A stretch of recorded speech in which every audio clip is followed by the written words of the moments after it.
NUFC Early Night News with Gary the Geordie Yum Yum, Andrew Bokey, Christina Cage, and Derek the Mighty Wind. Weekdays from 8 p.m. UK, 2 p.m. USA. NUFC Talk. Hello, and I know what you're thinking, that ain't the Geordie Yam Yam. No, Michael Graves are here taking over the 8 o'clock, but the rest of the team is here, just the one replacement in Wins. Well, Wins on the lash, so he'll be a couple of minutes. But I am here at the moment with Bogey and Christina. Bogey, we'll start with you, buddy. How's it going? Yeah, it's going okay, mate. Trying to get yourself up for a weekend, aren't you, for the match? I don't know how you do get yourself up at the minute, but you know, let's hope it can be a bit positive tonight. Yeah, we're going to be talking about the match preview in this first part, so maybe not too happy about that, but someone that always brings the cheer, Christina, how you doing?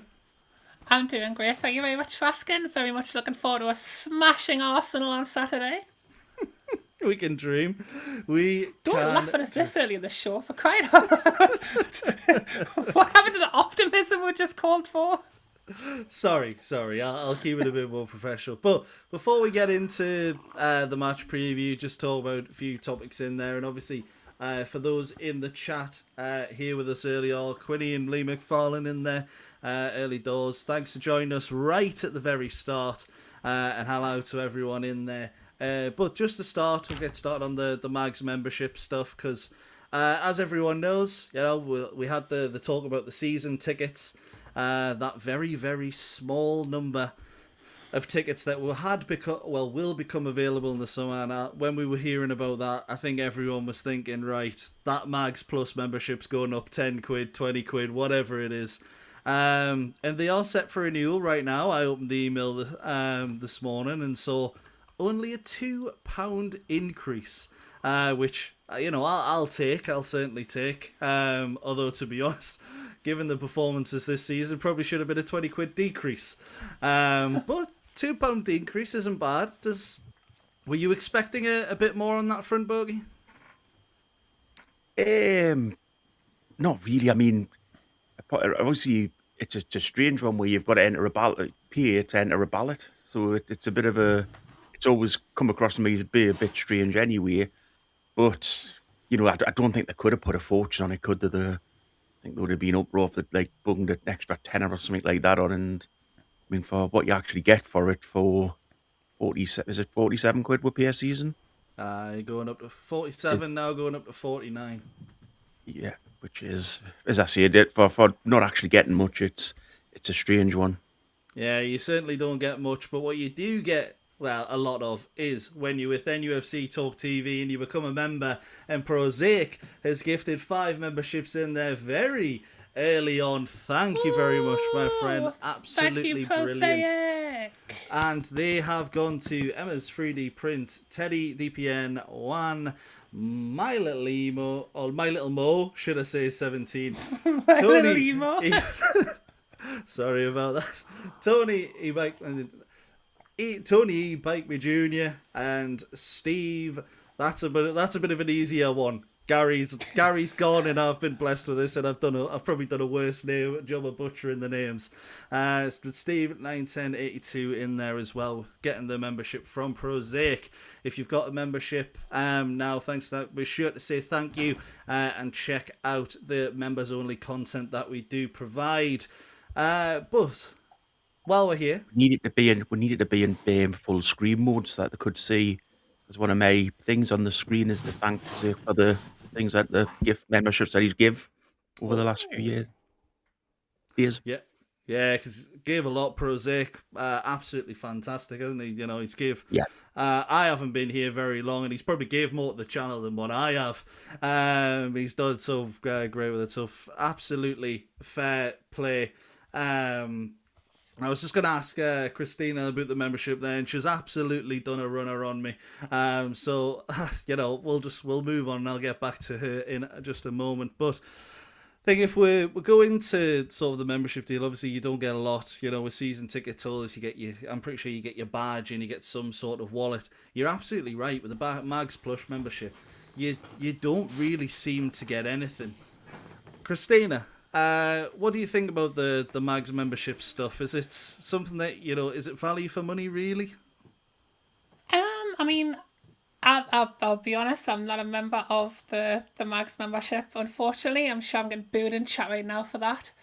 But it's, I mean, obviously the fact that you get, more chance, you can enter for tickets, you can get your season ticket now, and that they've increased the amount of that, not by a massive amount, to be fair, compared to how many tickets there are, like how many seats there are in the stadium. But, I mean, as far as the price increase goes, I mean, it's kind of just lined up with general inflation. Like, your mobile phone contract's probably gone up a couple of pound. Random other things probably going to buy a couple of quid here and there. Obviously, gas prices went up a little bit more. But, yeah, I mean, I think it's genuinely good that they haven't kind of went ham on raising the prices, because obviously they've taken full advantage of the fact that Newcastle United have a very passionate and very loyal fan base by releasing 437 retro kits in the last 4 months, which to be fair, everyone has bought. So maybe that's where they've kind of looked and went, oh, come on, we've made enough money on them. Let's just put £2 extra on the Magpie membership. It will be okay. But yeah, to be honest, there's probably benefits in the Magpie membership that I'm not aware of, that might even make me want to join. I tell you what, I am a member of though. Member of this channel for just $4.99. That hasn't went up at all, has it? That's the same price it's been for all last year. Yeah, absolutely. I think there was a lower one as well that you go to, but this exact membership, we ain't changing it. I remember my first episode it got mentioned, and I was like, what? I don't know what's going on here. What have I walked in on here? But just for those that don't know, the Mags Plus membership, so what it does apparently provide you is exclusive first access to selected retail ranges, those £100 jackets that seem to go after 5 minutes that no one says they've bought, priority ticket window for St James's Park events, I assume that's the Sam Fender gigs and stuff, discount off drinks and food at Shearer's, stadium tour discounts, discounts off food and beverage on match days for the first 30 minutes after gates open. I didn't even know about that, but when I did go, I was never there 30 minutes after the gates open. You've got me sold with drink discounts. Let me get signed up to that right now. Hold on, find that. It isn't much, it's only 10%, and that's on non-match days, which is but and you have to drink Colin. Oh. Yeah, you know what? Never mind. I might cancel that membership right now. Also get the free access to the 2 pre-season friendlies, which I believe was us getting battered off Celtic, and what was it, the K-League All-Stars or something this season. So, yeah, wasn't much, but obviously you do have to be a member if you want to get into the draw for games. Did you say you get free access to the friendlies? Streamed pre-season friendly, should I say? Oh, I was going to say. Yeah. I was just thinking there'd be potentially you could have a full stadium and people not getting in who could have had a free ticket. Would make sense if it's streamed. Yeah, that would have been incredible, wouldn't it? Just if you pay for your membership, you get into a pre-season friendly. Just one in there before we get into the Arsenal stuff in a bit. Night of the Universe saying, Newcastle United, you only have one Lord's job to do against Arsenal. Don't try and disappoint. 19 Premier League teams that are rooting for you.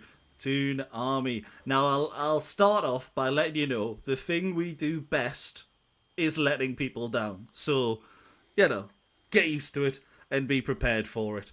But who knows? Maybe we won't. Quinny in there as well. Shearer's, I haven't been in since the cup final personally. Said it was minging, warm beer and plastic cups and a free dose of man flu.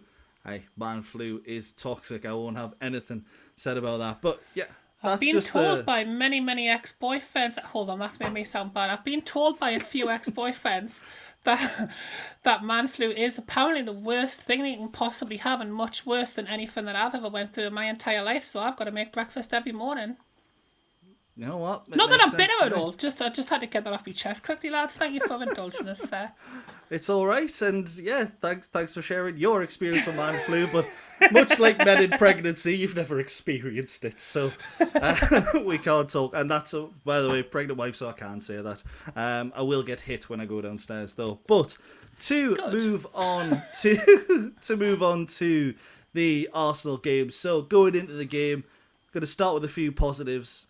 Well, maybe it's not a positive, but it's been 18 games since Newcastle have failed to score in a game this season, which is strangely quite a good stat. But in those 18 games, we've won just 6 times. Does that imply that the problem lies at the other end of the pitch? Because I feel like we've seen something a little bit different. Yeah, it's a strange stat, really, because I think if anybody looked at the team, they'd probably say the major issue is scoring. Yeah. But by that stat, it's not. It's defending the lead. But I think it's maybe a little bit of a red herring of a stat in regards to, the issue is that we don't score enough goals. So we seem to be able to score the first goal. The problem is we don't seem to be able to score the next goal. So I don't know in them games how many times we've scored more than one goal. Can't be many, can it? Certainly doesn't feel like it.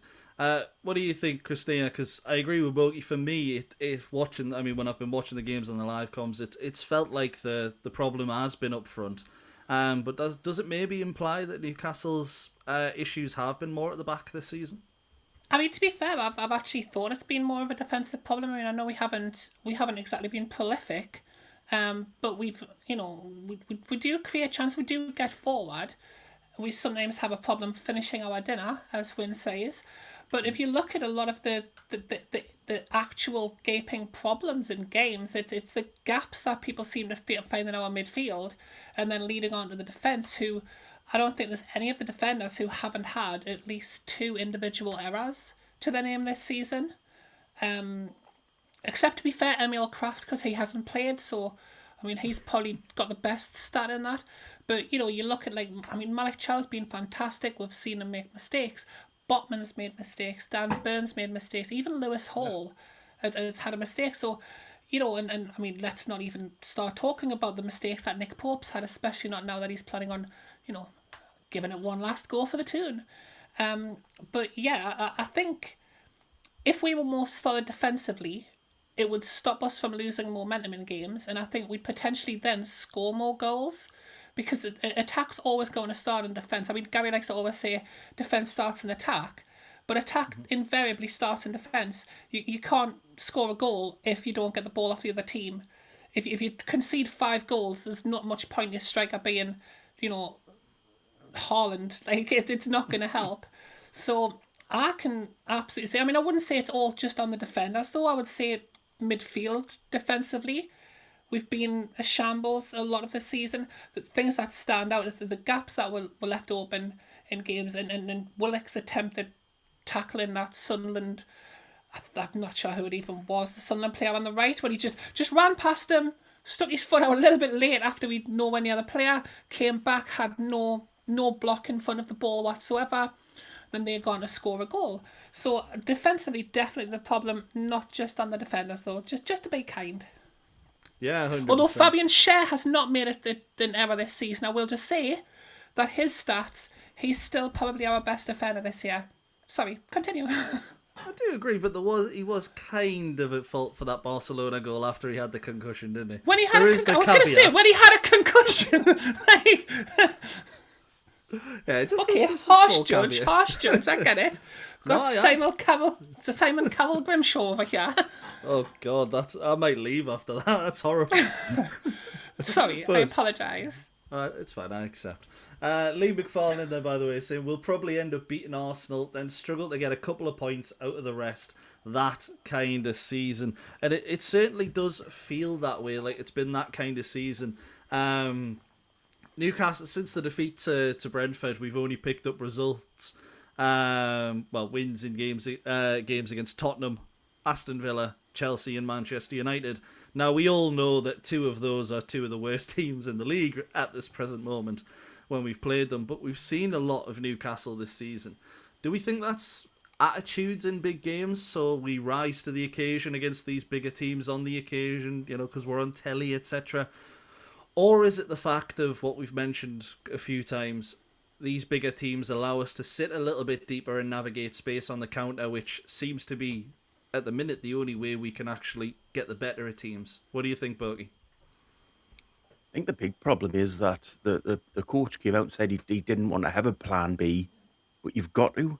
You've got to have a plan if things aren't going right, how to change things in the game. So you've got to have that sort of the change of formation. You've got to try different things. And all we've done all season up to this point is we've played exactly the same formation, game in, game out. And has it ever proven that when we go ahead, we can go ahead from the stats you give on scoring goals, but we never change it up. We never, change anything. So it's always 4-3-3. It just feels like it's stale and it needs something to change around it. And if he can go into these games and try different things, I think a lot of people would give him a little bit of credit, and maybe that keeps him in a job for next year. But he's got to change things up. We've got to try new things. Yeah, I completely agree. We kind of played the same way for a little while. Let's be honest, it's worked in the past, but when it stops working, you do need to try something new. And I do think there's been times this season where we've tried, miserably failed, and just gone, well, we're not going to try that again. Took a bit longer with Voltamada in midfield, but what do you think, Christina? Is it one of those where maybe we're going to be allowed to sit a little bit deeper, navigate the space on the counter? This might suit us a little bit better than the teams we've just played. It certainly did. I mean, I think I'd imagine everybody on the channel at some point this season has mentioned how terrible we do against low blocks, and teams like Manchester City and Arsenal and Manchester United don't play like that. And we saw against Manchester United, we've seen against Chelsea, we've seen that teams who do try to come and play against us, we do seem to have a better performance again. Not so much Manchester City, to be fair. That's went wrong almost every time this season. But in regards to like whether the players also get up for a little bit more, I mean, we definitely saw that in the Champions League, where it looked as if the bigger games were because as you were saying before, you were saying Newcastle United, one thing we do is let people down. One thing we also do is come up with shock results against actually good teams after getting absolutely played off the park by Wolves. Like that's kind of the Newcastle, and that hasn't only been this season. I mean, I can remember like 6 or 7 years ago having good performances against top teams, and then would come up against like a team that you would think, oh, we've got a chance here, and would end up leaving that weekend thinking, I wish I'd never watched the football this weekend. So that's why I think usually my optimism gets absolutely mocked, and I'll be honest, rightfully so this season. It's not worked out great, but I think this game, I've got a right to be a little bit optimistic because it's Arsenal. They're going to come to try to play at us. We can hit them on the break potentially, and players who are motivated by bigger teams, that's going to also come out as well. Yeah, 100%. Lovely message in there for Bogey at the moment. Hiya, looking lovely tonight, and hi Tina and Mick. Thanks for the £2 super chat, Wissa. As always, it is much appreciated. Just to go. Can I just ask one thing about something Daniel Bullock 6705 said? So the guy you just mentioned there, is that the Besiktas player? Yes. It is. Okay. I kind of like him, to be fair. What I will add to that, share reasons. Cagliari have a purchase option for him in the summer. So if they choose to purchase him, which is like 14-15 million, so he maybe wouldn't be on the table. But I can see why you like him. I can't see. I'll ask the other part of the question to Bogey. Thoughts on getting shot of Wissa? What do you think? Is it going to be one of those, if we do sell him for 15 million, 20 million, whatever it is it actually worth doing?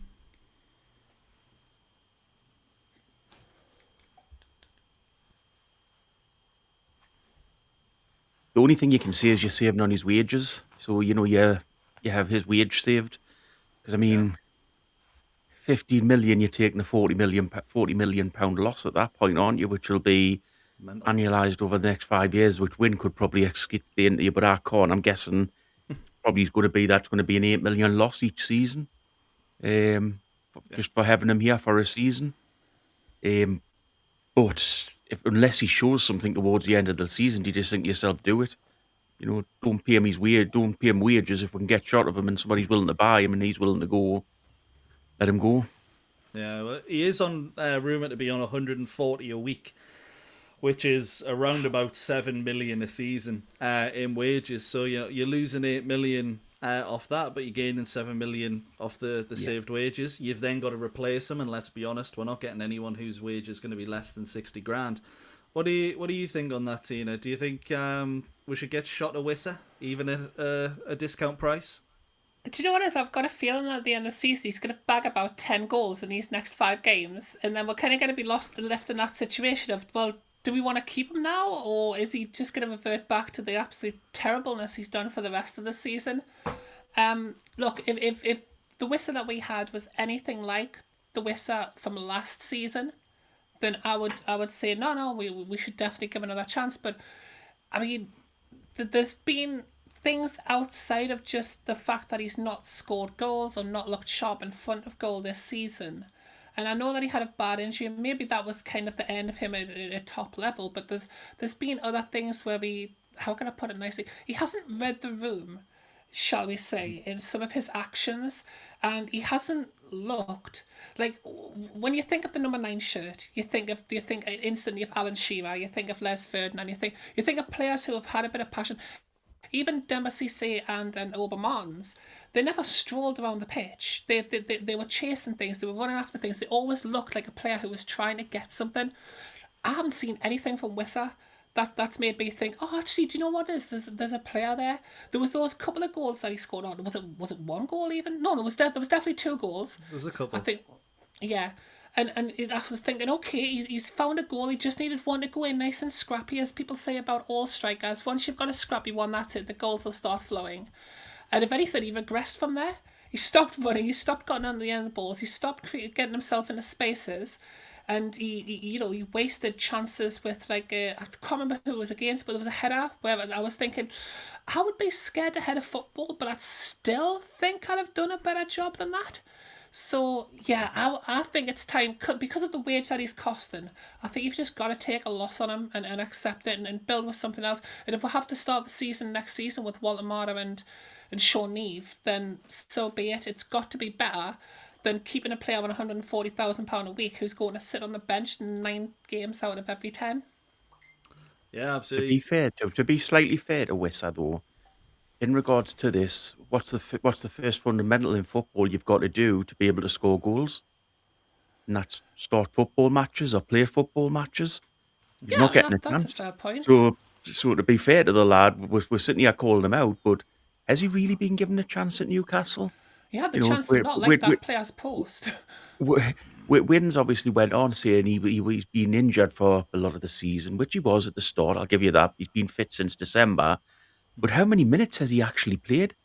I think it would be quite surprising that the minutes that he could have played to what he has played, I think it's going to be quite a low percentage of minutes that he's actually had on the pitch.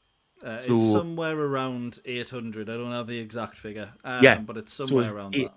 So that's nothing for a striker, really. You need time on the pitch to score goals, and remember, a lot of those will be coming on as a substitute.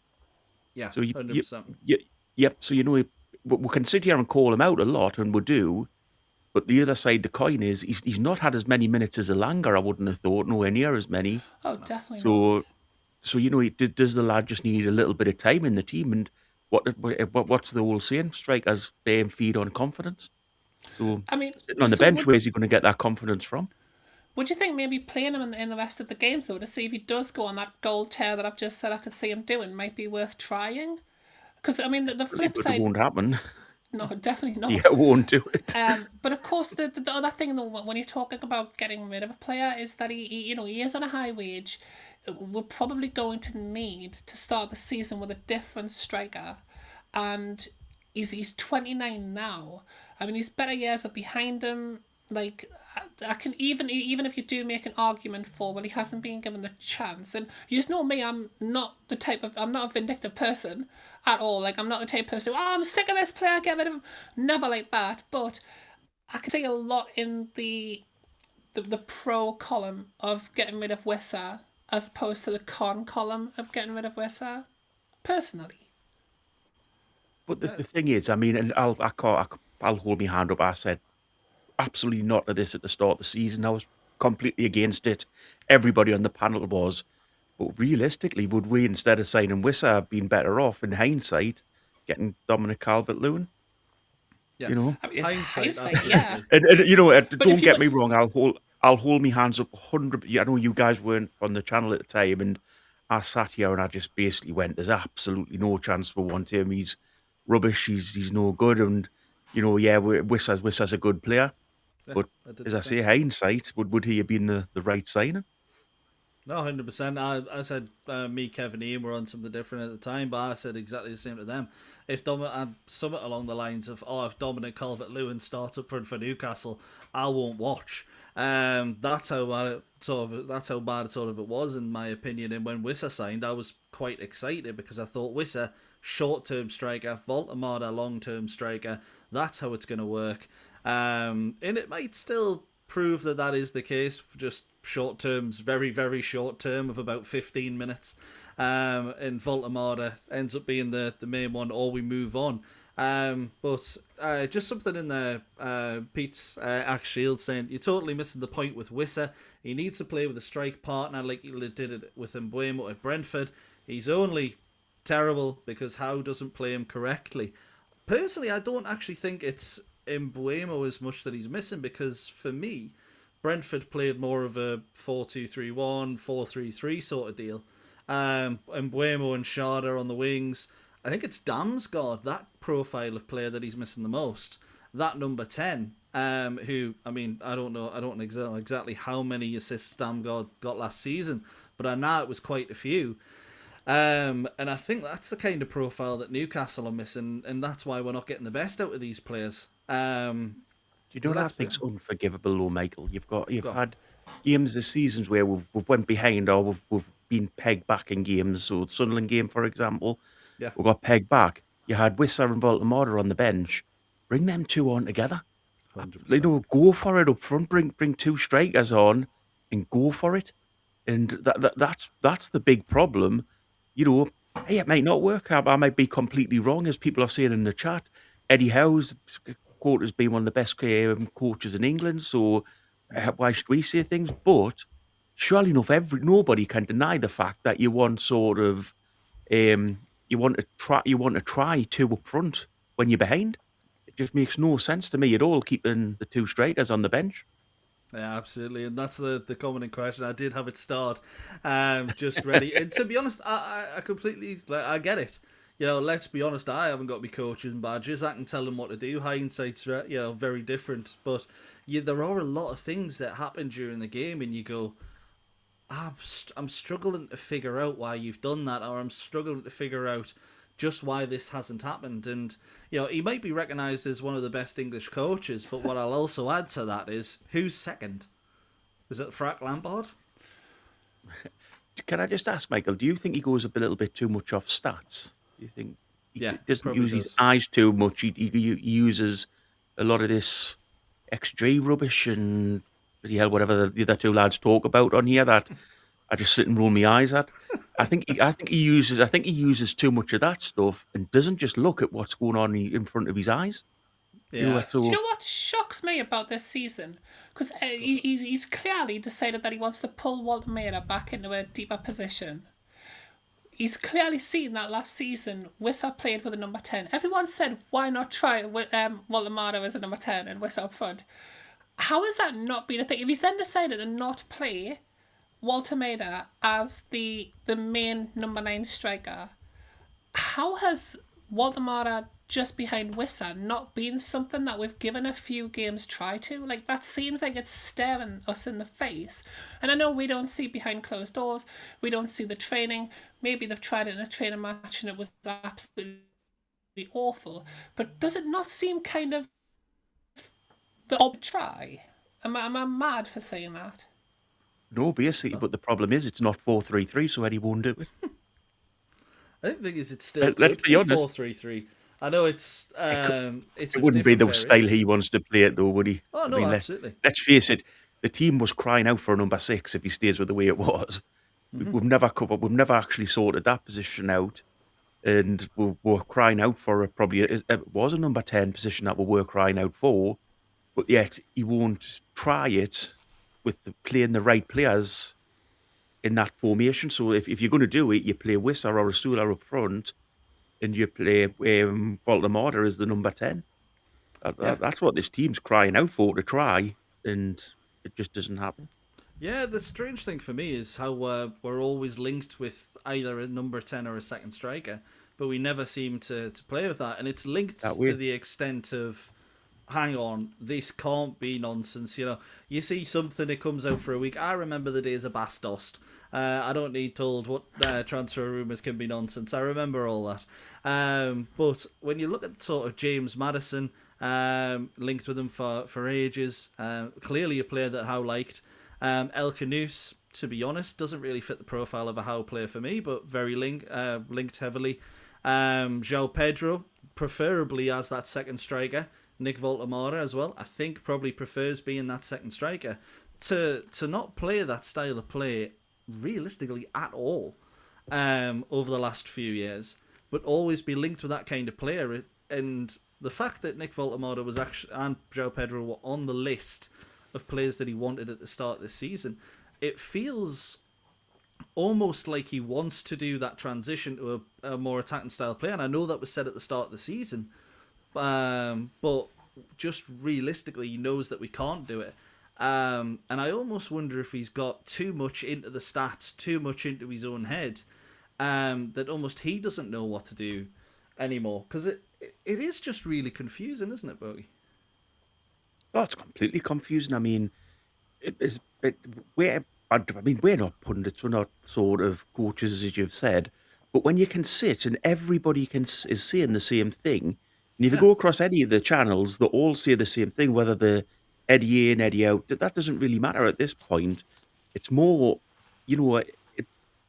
what has he done to change as a manager? This over the last couple of seasons. What has he done to develop the team, the squad? And I see players coming in, but I don't see any change in styles of play. I don't see any changes in the game management. We cover off the same things week in, week out. But the reason is you're not seeing any development. You're not seeing any development in those. Obviously those in the game. And when he comes out and says, "Oh, me and the coaches sit down, we have good, obviously debates, and they put their points across." Surely there's got to be somebody in there saying we need to change something. We need to do something different. Sorry, Yeah. that has to be a thought process somewhere in one of those coaches.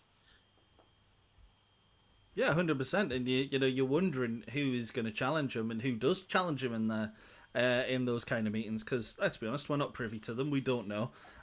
You'd like to think with how passionate Tyndall gets on the touchline, he'd maybe be one. But again, they've worked with each other for ages, so you're not. I don't think they're really going to challenge themselves that much. But Christina, what do you think? Do you think it's a bit this season? It's been a case of how wanting to change things up, not really having the players to do it. And then, maybe getting caught in two minds? I think getting caught in two minds would kind of be something that I would think kind of sums up some of the performances that we've had in this season. I think nothing greater than that game. Was it against Barcelona where he was kind of half telling Dan Burn to get up for the free kick and half telling him to come back and defend. It was a bit of a mismatch going on. But I actually do think that there has been a very much a change in approach to games this season, and it's not been a good one. But I'm still trying to find where that came from, because I mean that high pressing game that we were doing, and I know that some people will say, well Waldemar doesn't fit into that, but there's nothing to prove that he doesn't. You could play any player and still have the rest of your players press and get after the ball. But the team instead has left massive gaps in itself without actually pressing. So not sure how we're doing both of them at the same time so randomly. But also when we do score a goal, we tend to be sitting back, and that's not something that we've done for the past few years under Eddie Howe. So I don't actually think coming into this season, Eddie Howe particularly needed to change the approach that was working, but I think it definitely has changed. And now what he's calling Plan A, to me, would be, veering off the path that he had kind of laid out for this team. And I know that he did in the summer have, a different list of players, although Alanga and Wissa were apparently always on his wish list. But, there was players such as Benjamin Sesko and Hugo Ekitike.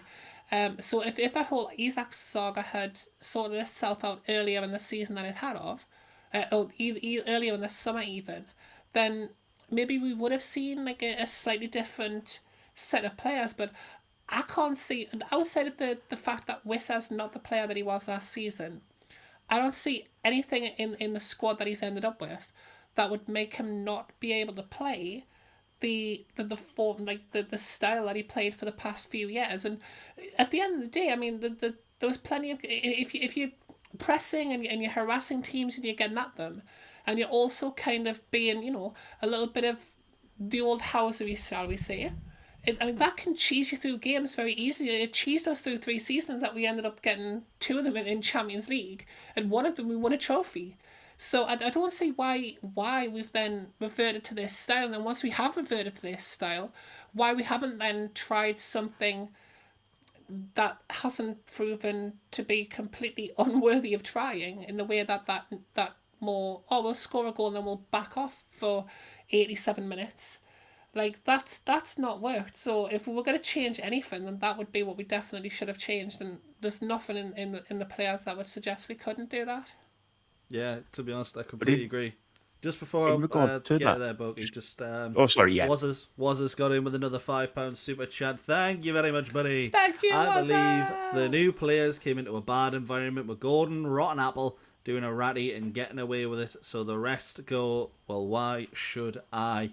Yeah, there's a lot said. That's a fair point. There was a lot said in the summer, wasn't it? And I think Jamal Lascelles, I'm not sure if you've seen. Sorry, Bogey, I know you've got a point to get to, but no, that's fine. I was just to add. I'm kind of watching the snooker in the side corner. Yeah, less of that.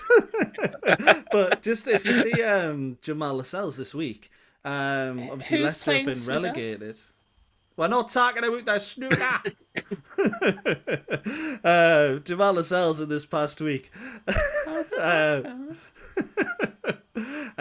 came out to speak to the Leicester fans, and he was one of the only players that actually went out to speak to the Leicester fans after they got relegated. And obviously there was a whole kerfuffle in the summer. I don't know if it was spoken about much on here, but they were saying basically that there was members of the leadership team who basically were on the side of Alexander Isak, and it was causing a bit of anguish in the squad. Obviously Jamal Lascelles left, didn't put out a post saying, "Oh, thanks Newcastle." Yeah, he's got the cojones to go and face the Leicester fans after being there for 6 months, and that was their point as well, by the way. The Leicester fans, you've been here 6 months. What the F are you doing here? While some of the players are calling their fans out for being terrible. So for me, I'm sitting there looking at it, I'm going, Lascelles is probably one of a few that were on that side of Isak.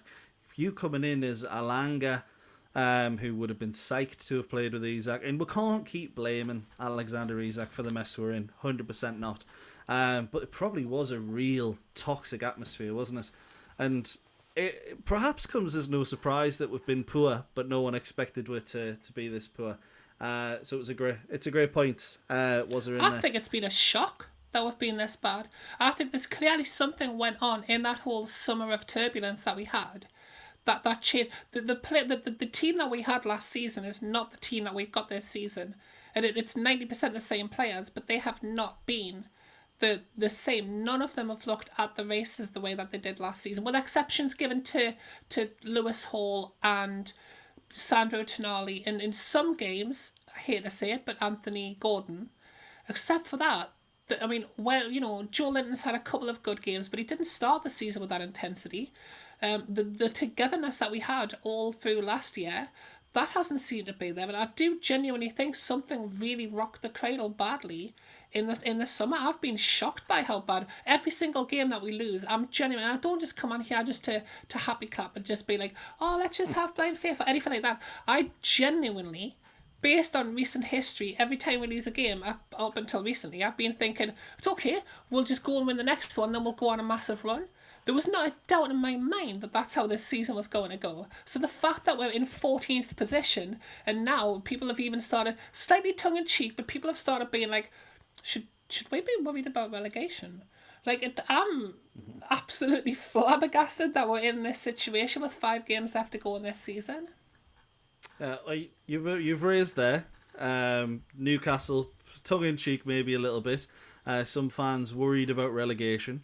Obviously, Spurs picked up a decent draw at the weekend. We are 11 points clear and there's only 5 games left to go. Is there a chance of Newcastle getting relegated, Bogey, or do you think the surprise wins against Manchester United and Chelsea have kept us safe? I think we're safe enough. I don't think there's any chance of relegation. The one thing I would say is, what happens if, fair enough, things stay the same, we'll go into next season and things don't change on the pitch. You know, he's had all season for this to change this round, and as Christina's quite rightly said, nothing's actually changed. Nothing's got any better. Nothing has. So where's the thoughts coming from that he can do it next season when he hasn't been able to do it this season? That's the thought process is, you know, if you can't turn it around over the period of this season at all, then where's the green shoots coming from at the minute for the beginning of next season? Yeah, I think they've got the mentality that all throughout the seasons, whenever it's been bad, he's always managed to turn it round. He hasn't done it this season, and I think they're maybe looking at it because it does look like Howe is going to stay. From what we've seen so far, obviously there is the summit next week, which we'll be talking about on the show later. Wonderful to hear summit about that. Way, you can have that one for free. Hey, I'll start charging. But yeah, for me, it's one of those where I genuinely look at us and go, I think the time's up. I think we're getting a bit stale. But clearly the board seem to think there's something there. And the worrying part for me is Newcastle haven't started seasons well under Eddie Howe. And I've got a really bad feeling that he's going to get this transfer window. Newcastle are going to start poorly, and then PIF will pull the trigger, which means someone who would have to come in with players and have no players that they've brought in themselves. Sometimes it works well, sometimes it doesn't, but it would just reek of short term, and that's kind of how I feel like it's going to go. I hope I'm wrong, because that would be the worst case scenario, wouldn't it, Christina? Well, I mean, it's the one caveat to that is that because now the transfers are going to be handled mostly by Ross Wilson, and just because Eddie Howe, you know, if say 10 games in the season we've got 1 point, you know, at that point I think even in my heart of hearts I'd have to say, okay, maybe we try somebody else.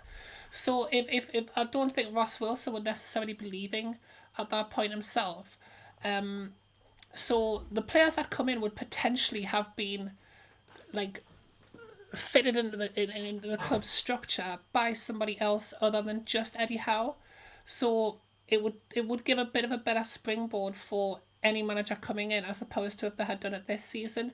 And the other thing, was there not a report that was saying that Eddie Howe has been told he needs to change some of his backroom staff, or was that just something I've seen on social media that was actually rhubarb? But if that happens, then it's almost okay, we're going to give you this chance, we'll freshen things up, we're going to keep Eddie Howe as manager, we're going to change the staff, but then if there is a parting of the ways next season, then it's not going to be the entire staff going, because it's not all going to be Eddie Howe's team as it is at the moment. So my thought is that maybe they're kind of trying to do like a soft, like a soft reset where they've kind of given themselves a little bit of a backdoor, a little bit of a safety net, if things do go pear-shaped at the start of next season. Yeah, 100%. Let's be honest. If things start to go pear-shaped, and Newcastle then decide to make a decision, it means that everything done in this summer's for nothing. And I don't think this will happen. But if Newcastle start buying a few more creative players, try something a little bit different, in the start of the season, would it perhaps be something you'd be able to look forward to, Bogey? Because let's be honest, like we all know what to expect, but different styles of players, a little bit more creativity. Think maybe we could start to see something fresh, or do you think it's never going to change? Do you know what? People talk about the Bobby Robson sacking when he got sacked, and I loved Bobby Robson, like everybody. Great guy, really nice man. 100%. But in regards to that, what people never talk about is what would have happened if he'd stayed on. Where would We'd the have club have won went? the Premier League. Where would the club have went if he'd stayed on? And I don't think he could have turned things around that season. And that's how I feel about Eddie Howe. I understand people love Eddie Howe, and I love Eddie Howe, but I don't see him turning this around, and I don't see how, if giving him a little bit of next season to do so, and he doesn't do it, then what we're gaining? Basically now, we need the club to come out and say, after this summit, either first thing is either we're keeping Howe, so Howe's staying, or Howe's going at the end of the season. There's got to be a sort of a definitive answer. Because all this speculation is no good for anybody, really, is it? Let's be honest. I've got to do something now I haven't done much this entire time I've been on this channel, but I'm going to actually back up Borky's point here.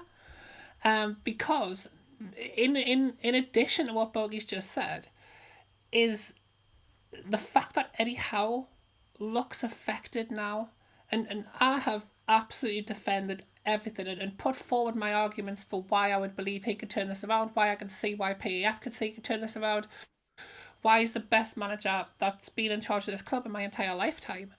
But he looks like a man who's, people are saying it's gone stale. I mean, it looks like he is being personally affected by this. He was in hospital, earlier in the season.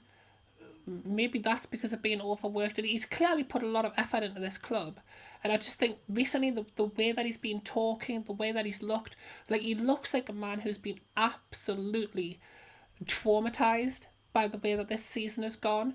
And there's a high level of resilience that you need to have, a very high level of mental toughness that you have to bounce back from that. If Eddie Howe can do it, I will have nothing but respect. I mean, I've got nothing but respect for him anyway, but you would have to respect it. If he could turn that around and come back as last season's Eddie Howe for next season, you couldn't not respect that. Even Boki would have to respect that. But I can't be the only one who's looking at Eddie Howe now and actually feeling a little bit sorry for him, a little bit worried for him. Like goodness, we're going to turn around in a couple of weeks' time and he's going to have a full head of grey hair and he's going to actually look like Bobby Robson.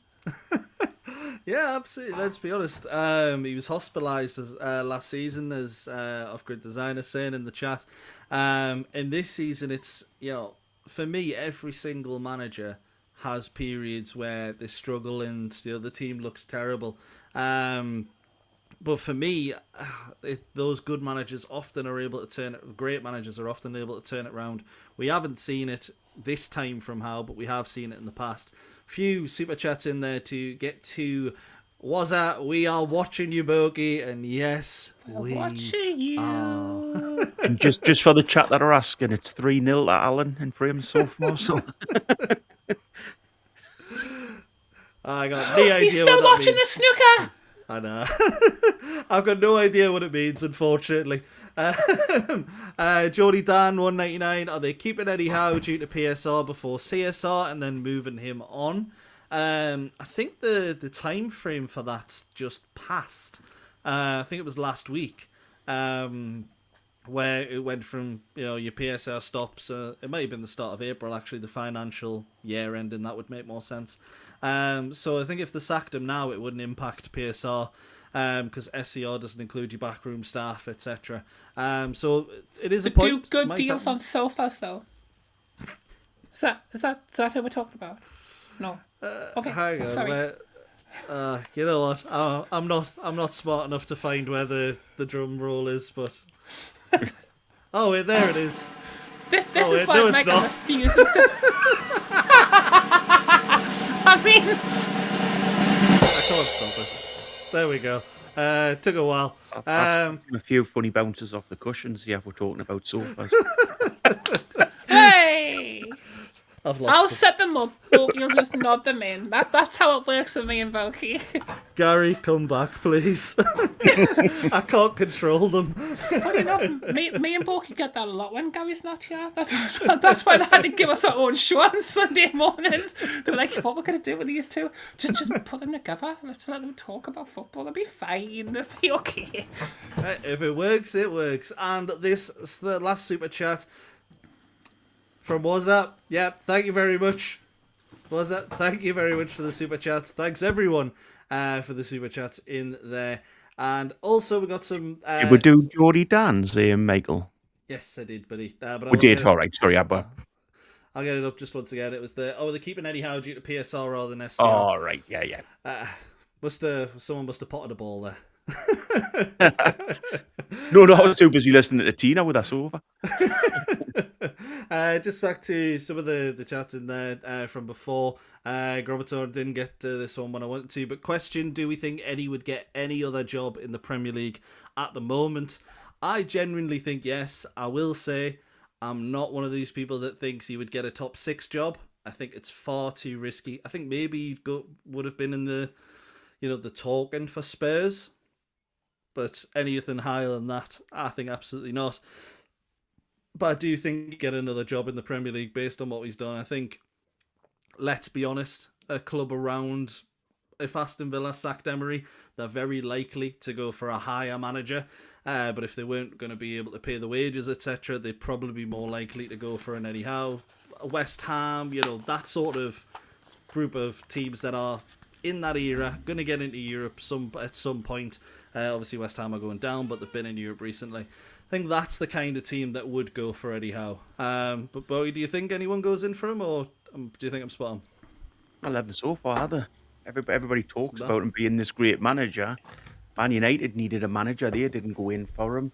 Chelsea have needed a manager. They haven't went in for him. Tottenham have needed a manager. They haven't went in for him. You hear this thing that Eddie Howe is this great coach and manager, but and all the pundits see it. Why aren't club owners seeing it? To be fair, a lot of the why isn't he fans, top of, even on the betting? He's never top of any of the betting to take the big jobs. No, he isn't. Sorry, Tina, a lot of other clubs' fans. Sorry, I didn't realise Bogey hadn't finished. I was trying to come in before you moved on to another point, and I didn't realise I was just cutting Bogey off completely. I was like, "Shut up, let me talk." But no, a lot of other clubs' fans, like I don't know if you watch any other teams' YouTube channels. Not that I would advertise them, but there were a couple of well-known YouTubers for other teams who have mentioned that they would take Eddie Howe at their club. I've not seen it from owners, but I've seen it from their fans at least. So at least in the eyes of other teams' fans, he's considered good. And I mean, how could he not? I mean, nobody else has been able to get anywhere near winning a trophy with Newcastle United for, as I say, my entire lifetime. Now all of a sudden we've got a trophy. We've been in the Champions League 2 seasons out of the last 3. Like, you can see why other people's fans would be looking at Eddie Howe and thinking he must be able to do a good job here. Yeah, absolutely. And what I will say, in regards to, there's a few comments in there about Eddie Howe rejecting Manchester United.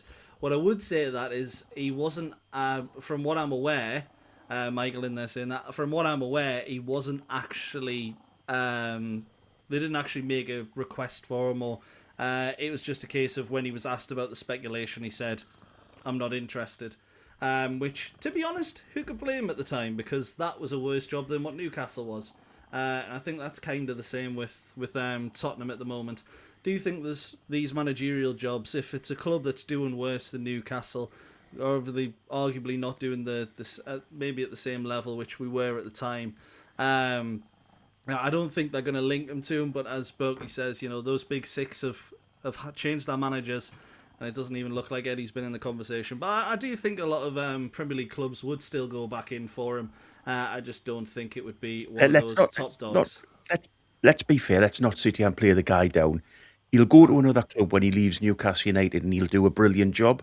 100%. He will go in. He'll get the structure of the club right. He'll sort, obviously, the issues out at clubs, and he'll get them to a level. So my point is never Eddie Howe's not a good manager, or Eddie Howe can't do a good job at clubs. My only point is I don't think he can take it to that next level. And that's always been what I've said on this channel. I would never ever come in there and slag the guy off completely or call him out. He's a good manager. He's a manager that gets you to a certain level, and then you move on to somebody else. Yeah. Moving on to somebody else. Oh, Introduce. well, look at who it is. Happy St. George's Day, everyone! Happy St. George's Day, buddy. You've been out Happy celebrating? St. George's Day. I have indeed. Too much, some would say. Far too much, a lot would say. Has somebody got their phone on in the background? Wow, my voice is so whiny. Why didn't you just tell us I sound like that? I just thought for once I would let you know. That was my phone. Thanks, thank you for that. Lovely stuff. Welcome back in Wind. Hope you're doing well, buddy. So we'll move on to just the next comment in there from Beggar. I still think Wolt is being scapegoated. If Eddie Howe uses him correctly next season, providing he gets some service, he can be successful.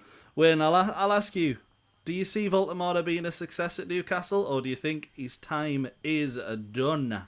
And you didn't mention our last 5 words there.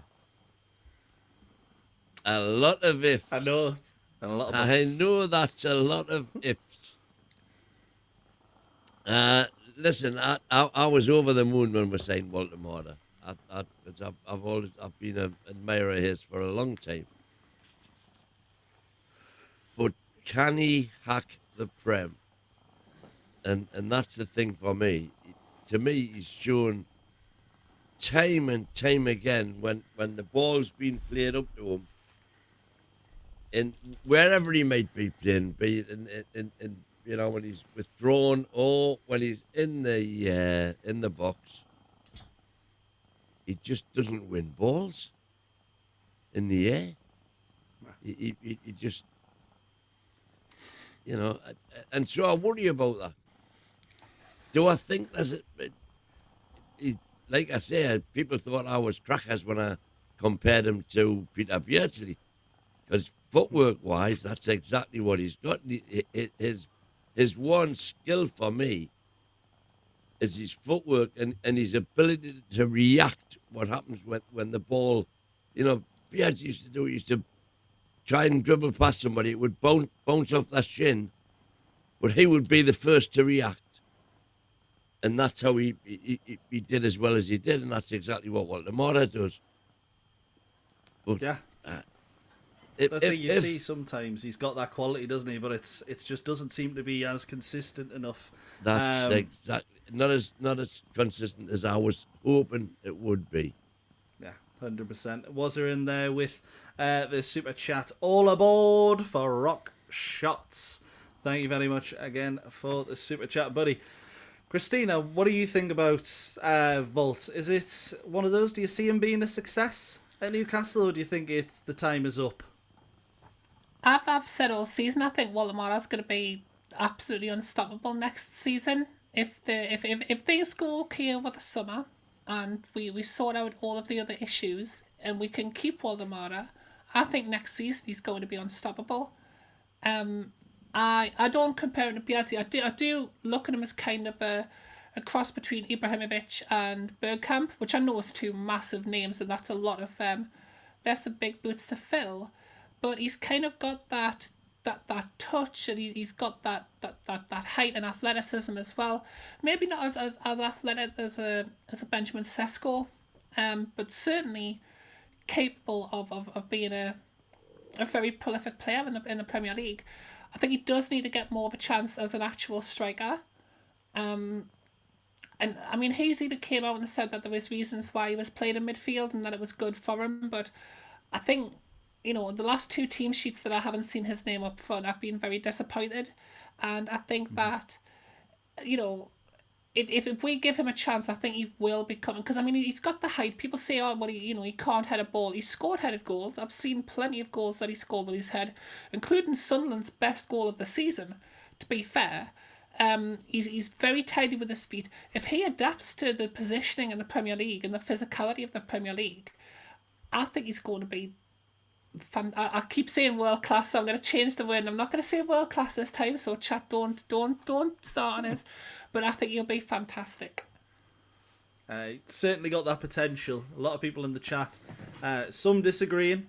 Phil saying Walter Marder ain't him, whose first instinct is to pass, isn't a striker. The lack of pace and general weakness against defenders are huge concerns. Michael saying he's never going to be unstoppable. Daz saying too slow and weak. But Connor and Lee both saying needs runners off him to draw defenders away, and he needs a team to work with those free roaming skills. And there's definitely a lot in there to suggest that. But back to the original point, Bogey, do you think Wolt has been scapegoated a bit too much this season? Definitely, 100%. He's a German international player. He's a German international striker. He's not he's not an Isak. That's the problem. The big problem is we're trying to play Isak style of football with Voldemort up there, which is never going to work. And I completely agree with people on that. It's never ever going to work. But what you need to do in which case is change your style of football to be towards your top signing, and develop the game around them. We've not done that. That's the most disappointing thing with Voldemort is the poor bugger's just been put up there and expected to do a job that isn't his natural game and isn't what he can do. So, if it's a bit like if you put Dan Burn up front, for example, it's a bit like doing that.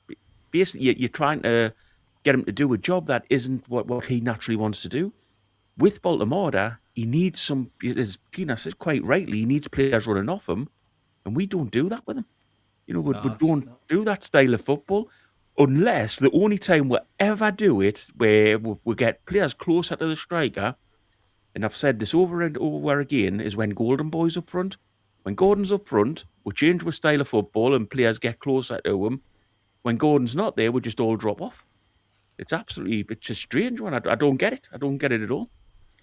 Do you think? Can I just ask a question to you all? I know that it's Michael's the host and stuff, but I've just thought of an interesting question. Actually, I've thought of two.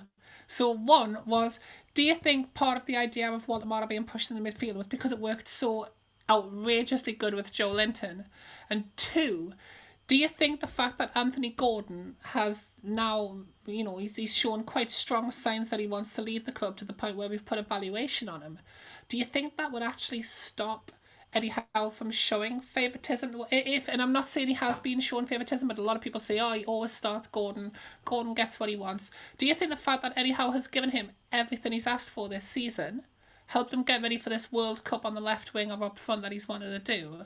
And then Anthony Gordon still turned around at the end of the season and said, okay, thanks, bye. Do you think that might stop him from doing that again? Stop Eddie doing again? No. Yeah. Okay. Well, moving on. to be honest, I don't think Joe Linton was a different scenario to when to Voldemort.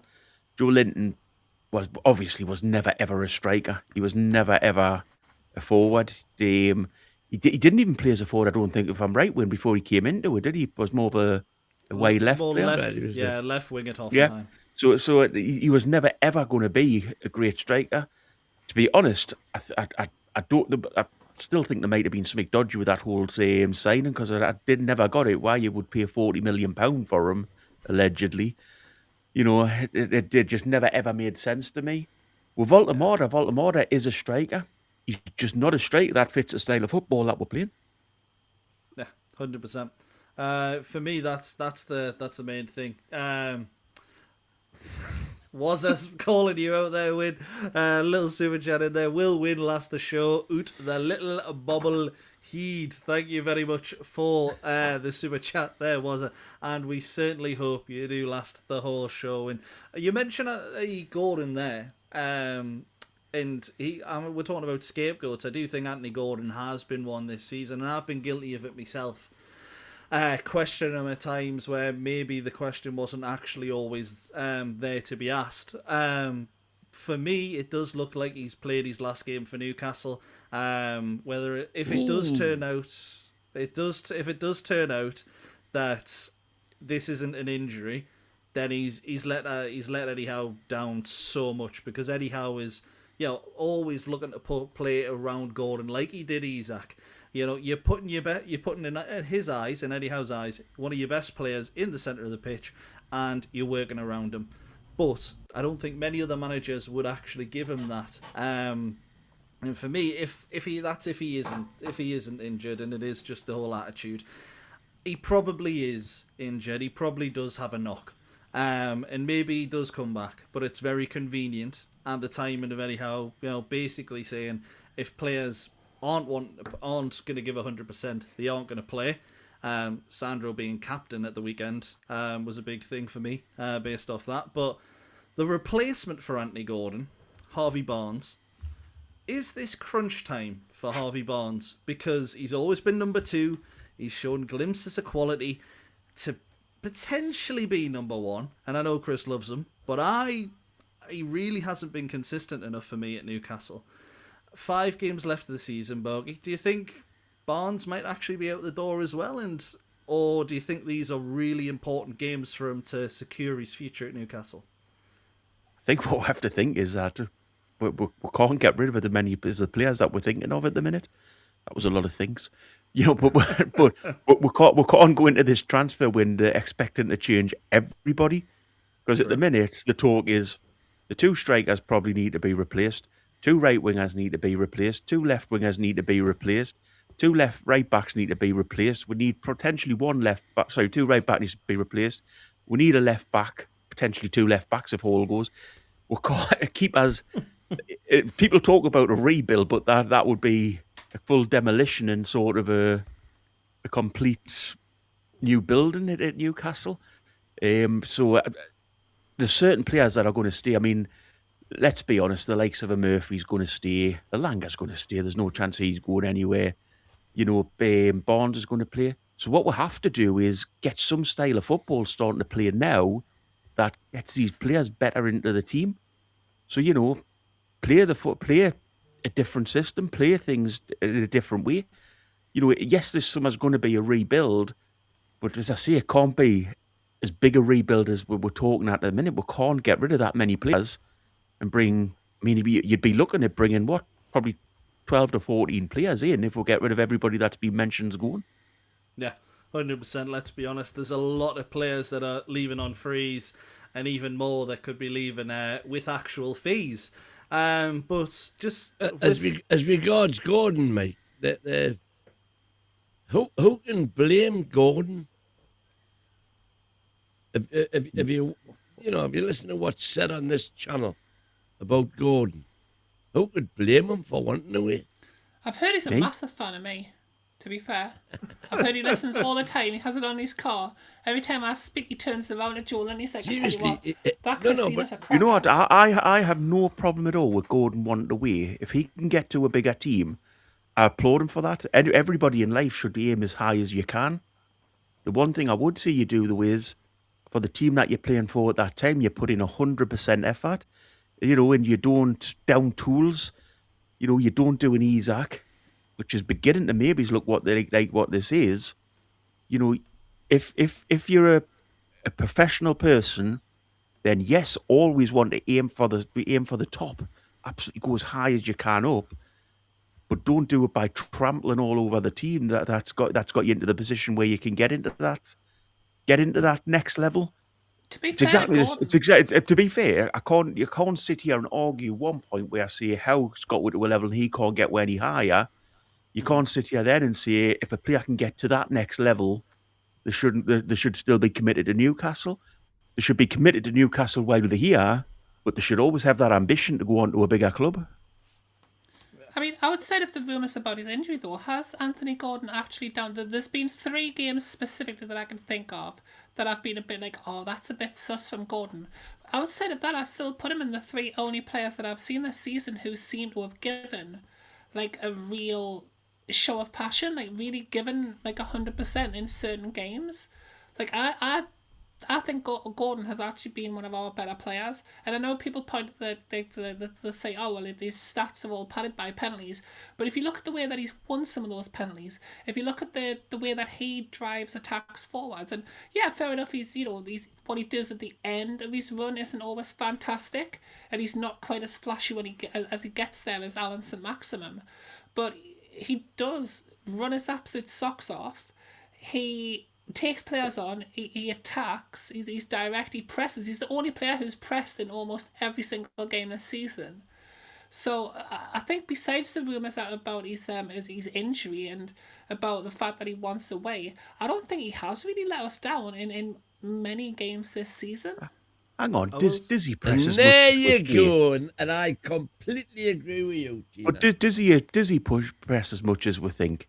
Yes. He doesn't. You watch him back. He presses quite a bit. He's the slow jogger back from the midfield, or from an up-front position. Yeah, coming back, maybe he's not as good. But in regards to pressing, so by pressing I mean like putting pressure on the goalkeeper, putting pressure on the defenders, chasing. When the ball's being knocked around at the back of defenders, Gordon does certainly put more effort in regards to that than a lot of our other players. I mean, I'm not saying he's like last season's Newcastle United, but he's certainly, him and Joe Linton are definitely the better two at actually pressing for the ball. In my opinion, at least. To be fair, what games do you remember the most? And it's the big games. And I'll freely admit up to it. Against Liverpool when he got sent off. I know people go mad with him getting himself sent off, and he went too far. But I love to see that in a player. I love to see that passion of them running across the pitch and trying to get the ball back. And yeah, he went a bit too far and he got himself sent off. But when you ever seen him do that against the Burnley? When you ever seen him do that against the Leeds? When you ever seen him do that against the littler teams? He doesn't. He does. He comes out for the big games. You never see him do that in the little games. The only two games that I haven't seen him do it against is, as you've rightly said, Burnley, when he was had that moment when he was sat down watching proceedings unfurl, and Crystal Palace, the last game I was. So as I say, he so can get angry himself up for big games, but not for little games. I think. But what I'm saying is that's only two, and yet he is the scapegoat of everyone, and I don't think it deserves to be. That's because you look at it through a different, better way, in which I understand is you see him as being the great player that he is, and he is a great player. Don't get us wrong. He'll go somewhere and he'll succeed. He'll have a great. But the problem is, at our club, he doesn't do what we need him to do all the time. He does it in the big games, but he doesn't do it in the smaller games. Well, that's what you think. I disagree with that. I think he does it in the small games. Well, even when he's not as effective going forward, he never's wrong. He rarely doesn't give you the work rate, and he always gives you the press. I'm not. I will say. I'm just saying, Bogey always on point, but when and was I saying, when I disown you, once a father, now a Durbrian, soz. Wow. I'm getting that out of the dictionary. I think it's right there next to Vavavoom. I will say I'm not Gordon's biggest fan. I think that's pretty obvious. But what I will say is when it comes to the media in Newcastle, I think there's maybe only Voltamada that they focus on more than Anthony Gordon. I do think that's a big thing at this club of, the media do have, it feels like sometimes there is a little bit of an agenda against these big players, and because they're in the spotlight, every negative is, enhanced and pushed forward. And I do think that's sometimes... That's because he's a great player. The reason that the press do it is because he is a good player. The problem is that they see that he doesn't do it all the time. So I think that's the frustrating thing with Gordon is Gordon's a brilliant player. I'll never sit here and call him out for not being a good footballer, but he just does it when he wants to do it. He doesn't do it match in, match out. I think that's an agenda which has developed wings, and it's an easy thing for people to jump onto. and I don't believe it. The same way as I do believe he's injured. And you know, you were shaking your head before when Mike was saying he is actually injured. I just think he is. So hang on. It's a slight hip injury. We don't know what it is. Well, but that's what's been... But you will always take it to be a slight hip injury. Well, no, that's what Eddie Howe's come out and said. He's come out and said it's a slight hip injury. So that's not me taking it. That's what your Lord and Master said. He's come out and said it's kept out of training for 4 days. But has it, or has he kept himself out of training for 4 days? Well, that's the point. You choose to believe the latter. I choose to believe the former. I think that's if you want to play, if Dan Burn had a slight hip injury, would that keep him out the team? If Eddie Howe, he went back on with broken ribs, didn't he? So I mean, I was going to say, if Eddie Howe turned around to Dan Burn and says, "Oh, you've got a slight hip injury, but I really need you in the team," would Burn say no? If he said that to Gordon, would Gordon say no? Well, he's not in the squad, is he?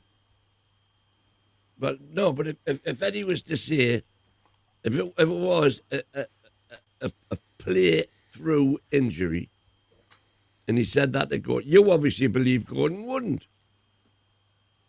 I've got a pretty I absolutely agree that Dan Burn would be more likely to than Gordon,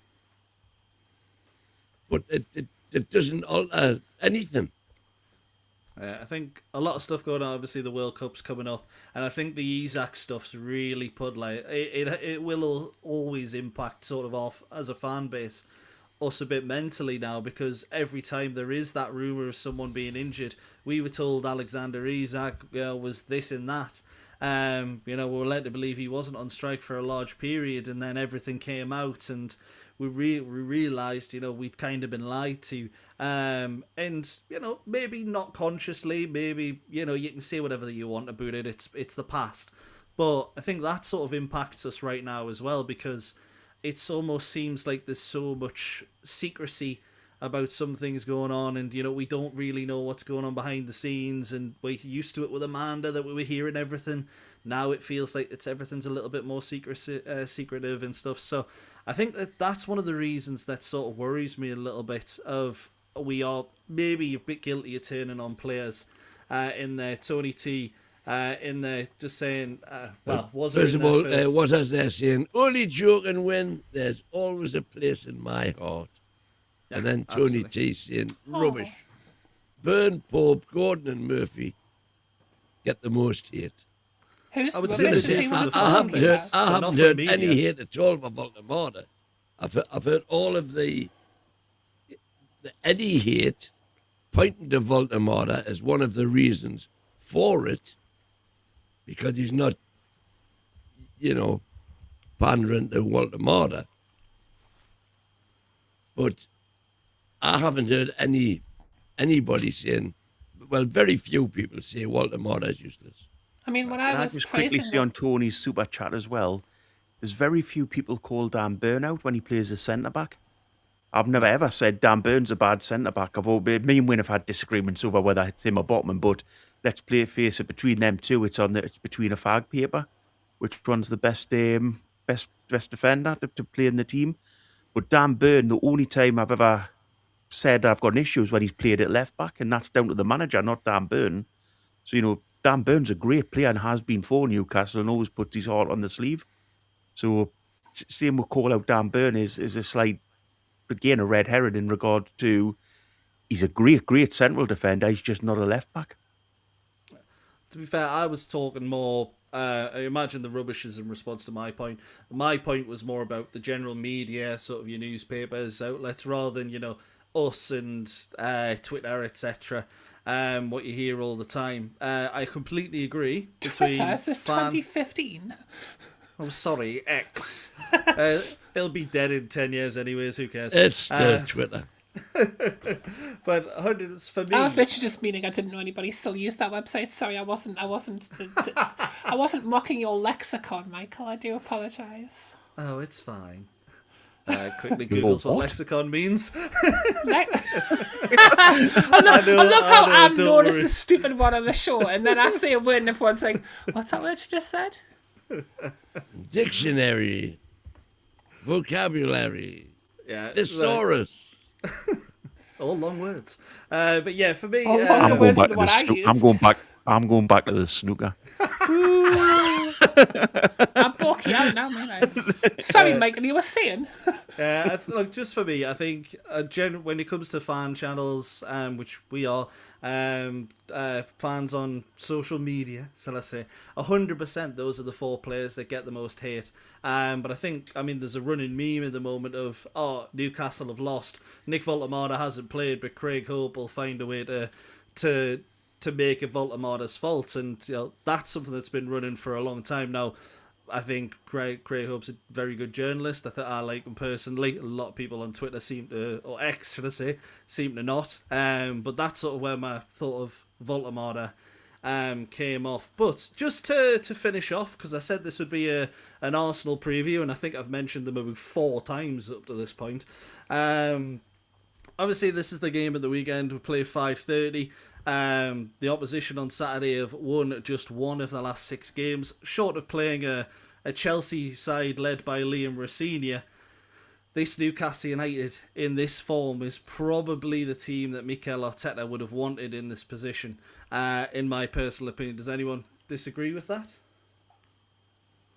Well, anybody in the Prem now, if they were looking at any team that they would want to play, it would be Newcastle or Chelsea, wouldn't it? 100% in my opinion, yeah. So obviously Arsenal, they've got a massive chance to get back on track on Saturday. The strength lies in set pieces, which we've heard time and time again, but it's Newcastle who have actually had the biggest impact in set pieces from last season to this, and it's not in a good way. We might have scored 14 goals from set pieces this season, which is 4th highest in the league, but we've conceded 14 as well, going from one of the strongest teams in the league to one of the weakest. Is that something that's blatantly obvious when you watch Newcastle right now? Doesn't seem to be too much organisation at those set pieces, and Martin Mark can't be blamed for everything. But are we a bit over-reliant on attacking wise on set pieces, and are we struggling on them defensively? What do you think, Christina?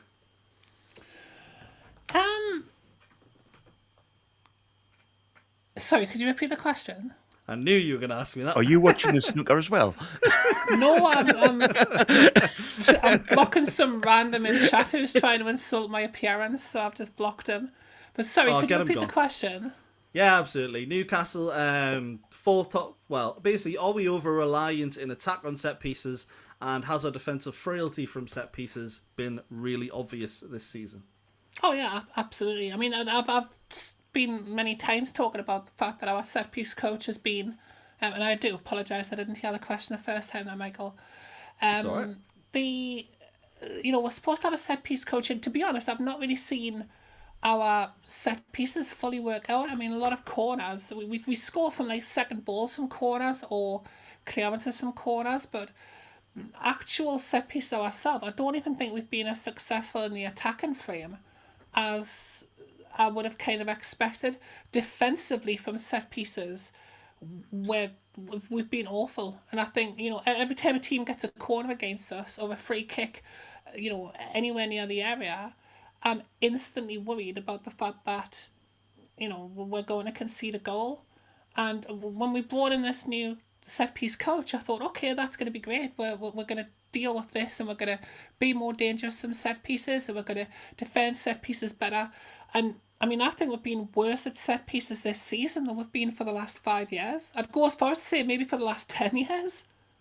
Yeah, obviously we'll probably remember a little while back. Can't remember quite who the manager was, but we went I think it was over 200, 300 corners without scoring in a row, something like that. It was an absolutely bizarre statistic, stretching through. I think it was the Bruce era, but might have been a little bit. And before Pardew. that. Was it all the way back to Pardew? Was it? Yeah. Pardew went 524, I think. Ooh. 524 corners. It's funny because Pardew was quite good at headers, wasn't he? Davy Myler certainly thinks so. But wait, I'll ask you, do you think Newcastle's over-reliance on crossing set pieces, we've said a lot, we're one of the top teams for putting crosses into the box. Do you think that's why a lot of people think Newcastle are quite stale at the moment, because we are maybe over-relying on those metrics? Well, we are. We're the highest number of crosses. We're also the highest number of corners, which for me is the only reason that we're the highest number of goals from set pieces. Because we're getting that many, you don't have to be very good for the occasional one to go in. But it's the defensive side of that worries me. That 14 we're, conceded. We're the worst for conceding from set pieces. And if you've got a set piece coach, he's got to do both. Yeah.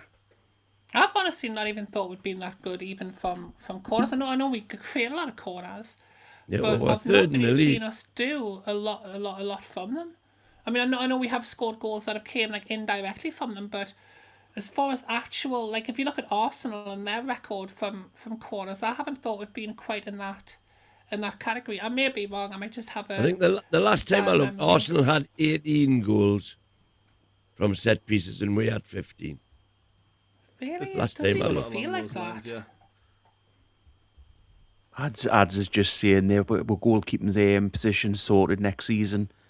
There's a player being moved from up front to midfield who's now going to go in goal for Who, Joe Lennon? Hey, I reckon Nick Baltimore. Baltimore might be a decent keeper. To be fair, they're talking more about Trafford coming back once again, although it looks like he'll be off to Villa if they can sell Martinez. But honestly, I'm sick of James Trafford already. And not just because he's played well against when rejected were, you could say, but City always had first refusal and he was always going to go back. So there's always that. As for the game on Saturday, Arsenal are sweating out of the fitness of Ricardo Calafiore, Jurian Timber and Bukayo Saka, all of whom missed the Manchester City defeat. Calafiore and Timber have a chance of returning, but Saka faces an uphill battle to play again this month, which, to be fair, only has 7 days left. Joe Linton will be out for Newcastle, but Bruno G is apparently expected to make his first start for more than 2 months. Tino is obviously out, which means Kieran Trippier will be given the nod.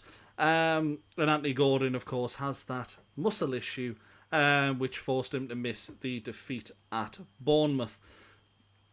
Are we looking at this game and thinking it's a free hit because we've been so poor, and we're not really expecting anything, or do we still feel like Newcastle have something to prove here? What do you think, Borgie? I don't think there's any free hit at the minute, because as strange as it sounds, as mad as it is, we can't still make Europe. I don't think there's much chance of it. I didn't ask win. No, I don't think there's much chance of it. I don't think there's any chance of it, but technically we can. Yeah. So, you can't say it's a free hit. You've got to say, go for the win, go for the you've got to try to win every game until it's impossible. Then play your best team and go for it. As soon as it becomes impossible, then start trying different things. But while there's still that glimmer of hope, and it's not even like a glimmer of hope. If we got into some sort of form, if I can't remember what film we're on to now with the Magnificent Seven, something six. We're down to five now. The Fifth Sense. Fifth Element. Fifth Element. If we can do the Fifth Element, I don't even know what film that is, but if we can do that, then there's still that chance. So until it's impossible for us to get Europe, we'll have to go for it, because if not, it's a disaster of a season, and we're knackered next season in regards to the money coming in and the prestige of the club.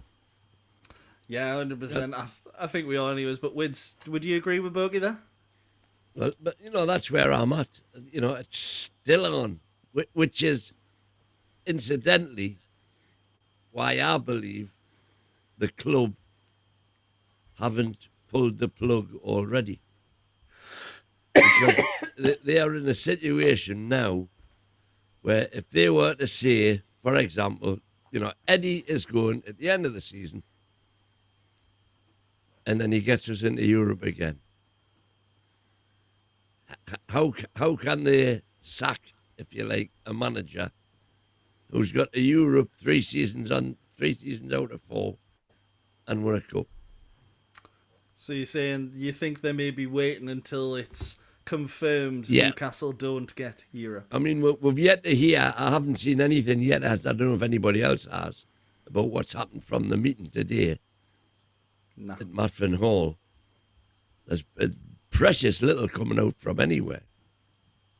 Is that the summit, or is the summit something different? Matfin Hall was completely booked out by Newcastle United. Craig Hope had actually tried to book a room to get in there. Yeah. And it was completely booked out. So there's not going to be anything come out because it's all club insiders, isn't it? Yeah. But leaks. We're not probably Welsh a positive thing. It's probably a positive thing that nothing's come out, actually, isn't it? Because it sort of ensures that maybe we don't have the leaks that Cucurella's talking to his barber at Chelsea and leaking the team. If we haven't got that, then that's probably a good thing, and it tells you that maybe everything isn't to be believed that you see in the media these days. Just out of interest, I've just checked now, and Arsenal 23 set-piece goals, Man United 20, Newcastle in 3rd place on 20 also. Wow. Whereabouts are them teams in the league? Top 3, aren't they? I think so. Well, apart from us. City 70, Arsenal 70, Newcastle 70. We can dream. I can't put what you said up, but yes, you did get us a quarters in the throat a little bit. A lot of people predicting bad defeats for Newcastle this season, or this week, should I say. A lot of them have come this season. A lot of free hits this weekend. 5-0 to Arsenal. Arsenal winning 3-1. I'd almost take that at this point. Arsenal win 5-0 in there from Gary. I don't know why. All my positivity's kind of been thrown out the window. I put it on here for an hour. I lose it for the last half an hour, and then I whinge. But that's you don't need to know about me home life. But we got 2 more joining us for the late show. We got Super Mac and DXK. How are we doing, fellas? Oh, what's going on with the new facial hair from DXK there? I don't know. I just haven't shaved it for a little while. He's looking like a bit of an artist turning up tonight, isn't he? I don't know. Sir Walter Raleigh, smart hair as That's well. it. Well, to be fair, we've had another artist on for half the night. Oh, who's that? I think there's a word missing from the start of what we can't say about him. He just had a good day. Good day on the tune. Absolutely. We got the confidential coming up, the news from from Craig Hope in the second part of the show. But just wanted to talk on just before I shoot off. Margot's put a few comments in there that I agree with, but one that's come in there, obviously we talked about Voltamada earlier. Comments from the Voltamada cult saying, nearly said the wrong word there, saying NUFC would be relegated if it wasn't for Voltamada. Now, to be fair, we'd have 4 points less, 100%, and there is still a chance. Is it 3? 3. Fair? Yeah, no, it's 4. Bruno's goals are more valuable, aren't they? They're the ones that have got 100%. Gordon's actually got quite a few valuable goals this season as well. You can say they're penalties, but goals are goals at the end of the day, and not many players have his penalty record. So I can see it sort of both ways. But before I shoot, I'm going to go around predictions for Newcastle United versus Arsenal at the weekend. Bogey, start off. 2-1 Newcastle. Oh, get in, son. Christina? I was actually going to say 2-1 to Newcastle, rather than one of my usual wild predictions, but since Bogey's already taken it, 6-1 to Newcastle. Flip me. Ooh. And the title Seems charge reasonable. hinges. What are you thinking, I think it's a game that will suit us, actually. I think they will get up for it. There'll be a lot more effort than we've seen in the last couple of games. Can I just point out, I think I was the only one who predicted Bournemouth would win last week when I was in a very bad mood. I'm going to say 0-0. A horrible, filthy game. Take that. But You think we can that's keep a partly clean sheet? Well, I think against Arsenal, I think Arsenal are really struggling, aren't they? They are bricking it. Oh, yeah. And I think we'll be unambitious. So, don't know. Unambitious would still be better than what we've been recently, to be honest. Yes. We'll raise our game to unambitious. Win, what are you going for, buddy? Surprisingly agreeing with Boogie. 2 on the Toon. Oh, some good scores in there. DX, what are you thinking? Seeing as we're being so realistic here, I'm going to go for Arsenal 4, Newcastle 1. Wow. By the way, Go on, then, Michael. What's yours?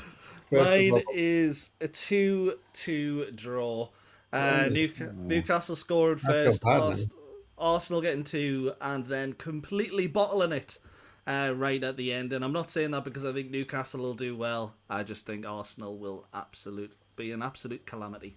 And fingers I think crossed. it was the first shout, to be fair. Well, we can pray, we can dream, and if you're going to put any bets on, don't take our our predictions into consideration. Maybe the X's. Definitely do not take mine. I'm not being held responsible for that. Oh, I've already They're done going to be angry. That's the problem. That's the problem. Put it this way: if the prediction league is anything to go by, we're going to get slaughtered, Yeah, as we Well, did that's against lovely. Well, I'd be Bournemouth. By interested the to way, know how many people predicted in that what they predicted on here. well, we'd never had as many defeats predicted as we did against Bournemouth, and Arsenal is even worse. Finally.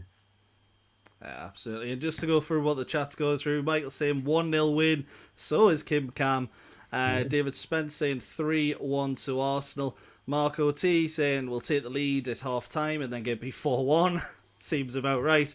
Ricky D predicting a loss. Flynn saying the Bottlers are going to get 3 against Howe FC. Dempsey saying a 4-1.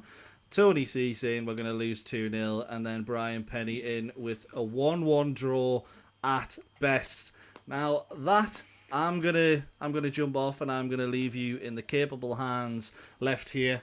But for me, it's goodbye and thanks everyone for tuning in, and I'll see you in a bit. Bye, Michael. Bye, Tina. See you later. Bye. See you later. Love Going to take them.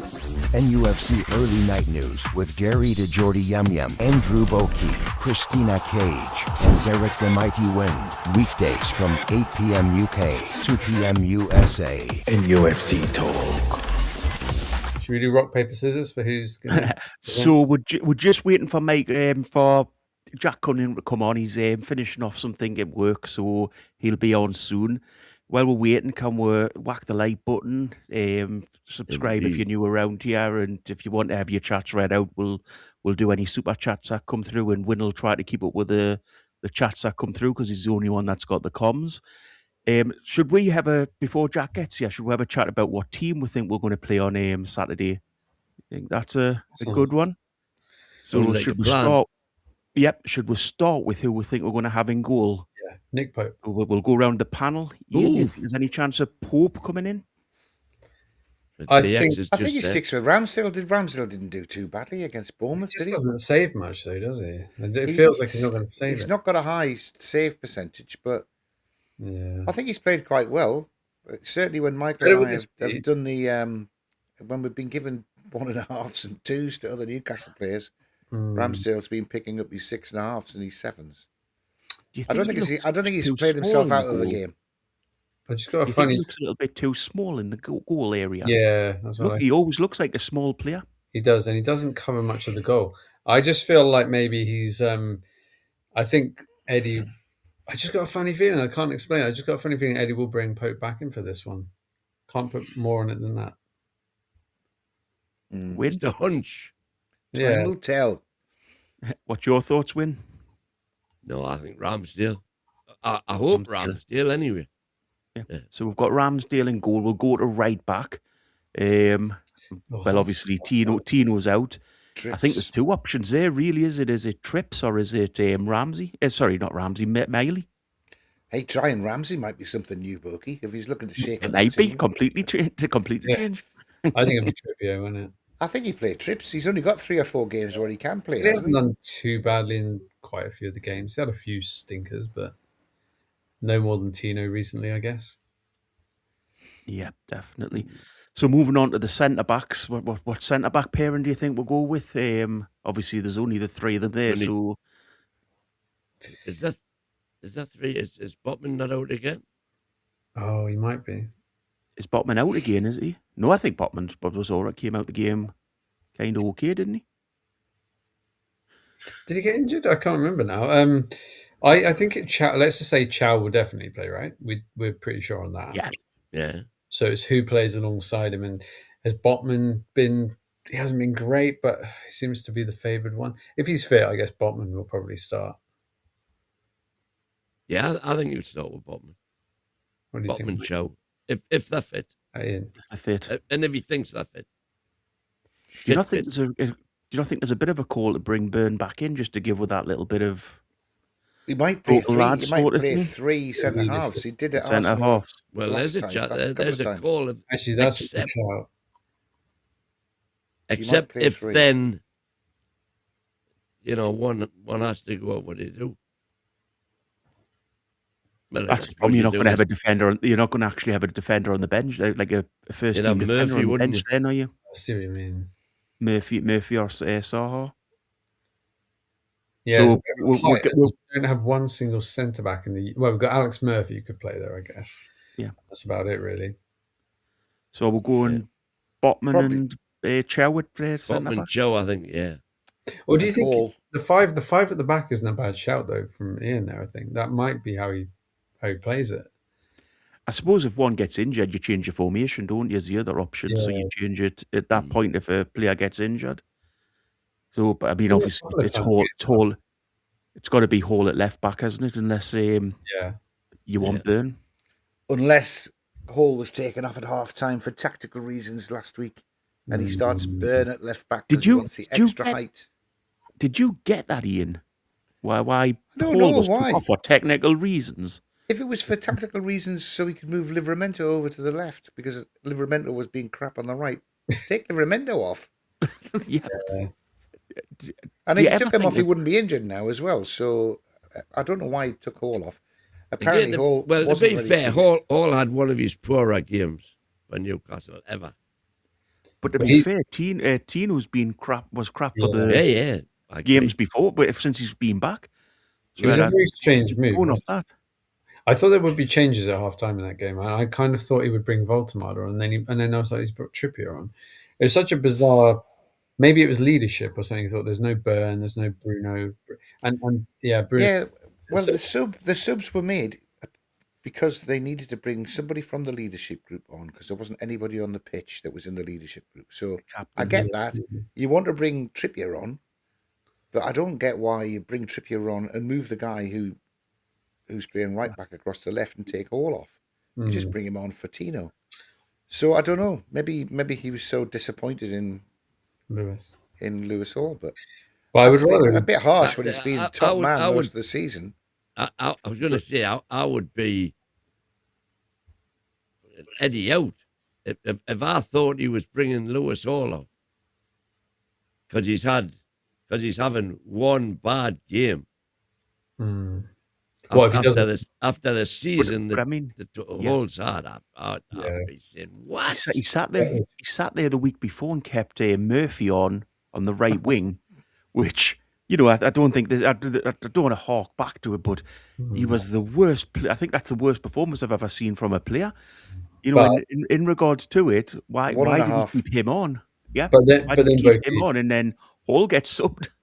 But then, Boki, would you say that Nadir was even surpassed by Alanga in the Bournemouth game? Like he took it to another level. And Barnes wasn't great, but Alanga was absolutely shocking. That was the worst I've seen this season. Yeah, He was passing the ball 5 yard passes to the opposition. It was like what? I mean, that's the worrying thing, that we're not sitting here saying who's been the best player in a game this season. We're sitting here finding the players who've been worst.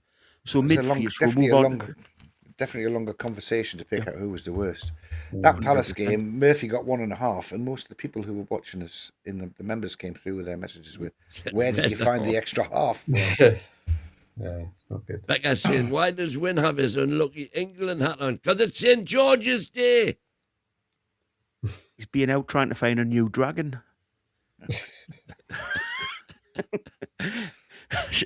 Should we move on?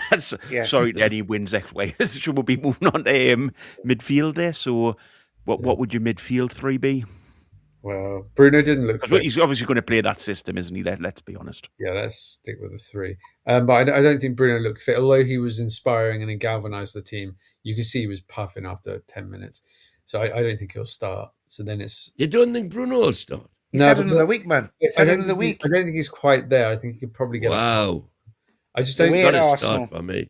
He's got to start. He's the best player, but I just think he's going to take one more game before he's ready. And unfortunately, Joe Linton's suspended. So that leaves the options for me, Miley, Ramsey, and who's the other one? Miley, Ramsey, Tonali, yeah. I think that would be the three. Just, I don't think Bruno looked fit. I thought he came on and it was almost like we have to get him on because we've got nothing else in the locker here, apart from Voltemada, which he doesn't want to do, or Wissa. So I think he's threw him on, and you can see he was putting in everything he could, but he was just exhausted. Like, we rushed him back. Well, for me, that was the one bright spot that I got from Saturday. Was that for me we were 10 times better after Bruno came on. He lifted the team, didn't he? And we got the equaliser from it. So I think Bruno's got to start. Okay. Even a 60% Bruno would start, I think. And he'd be more than that now. But do we risk him getting injured? Do we risk? Because we've seen we'll do this all season. Players like Tino came back and got injured again a couple of times.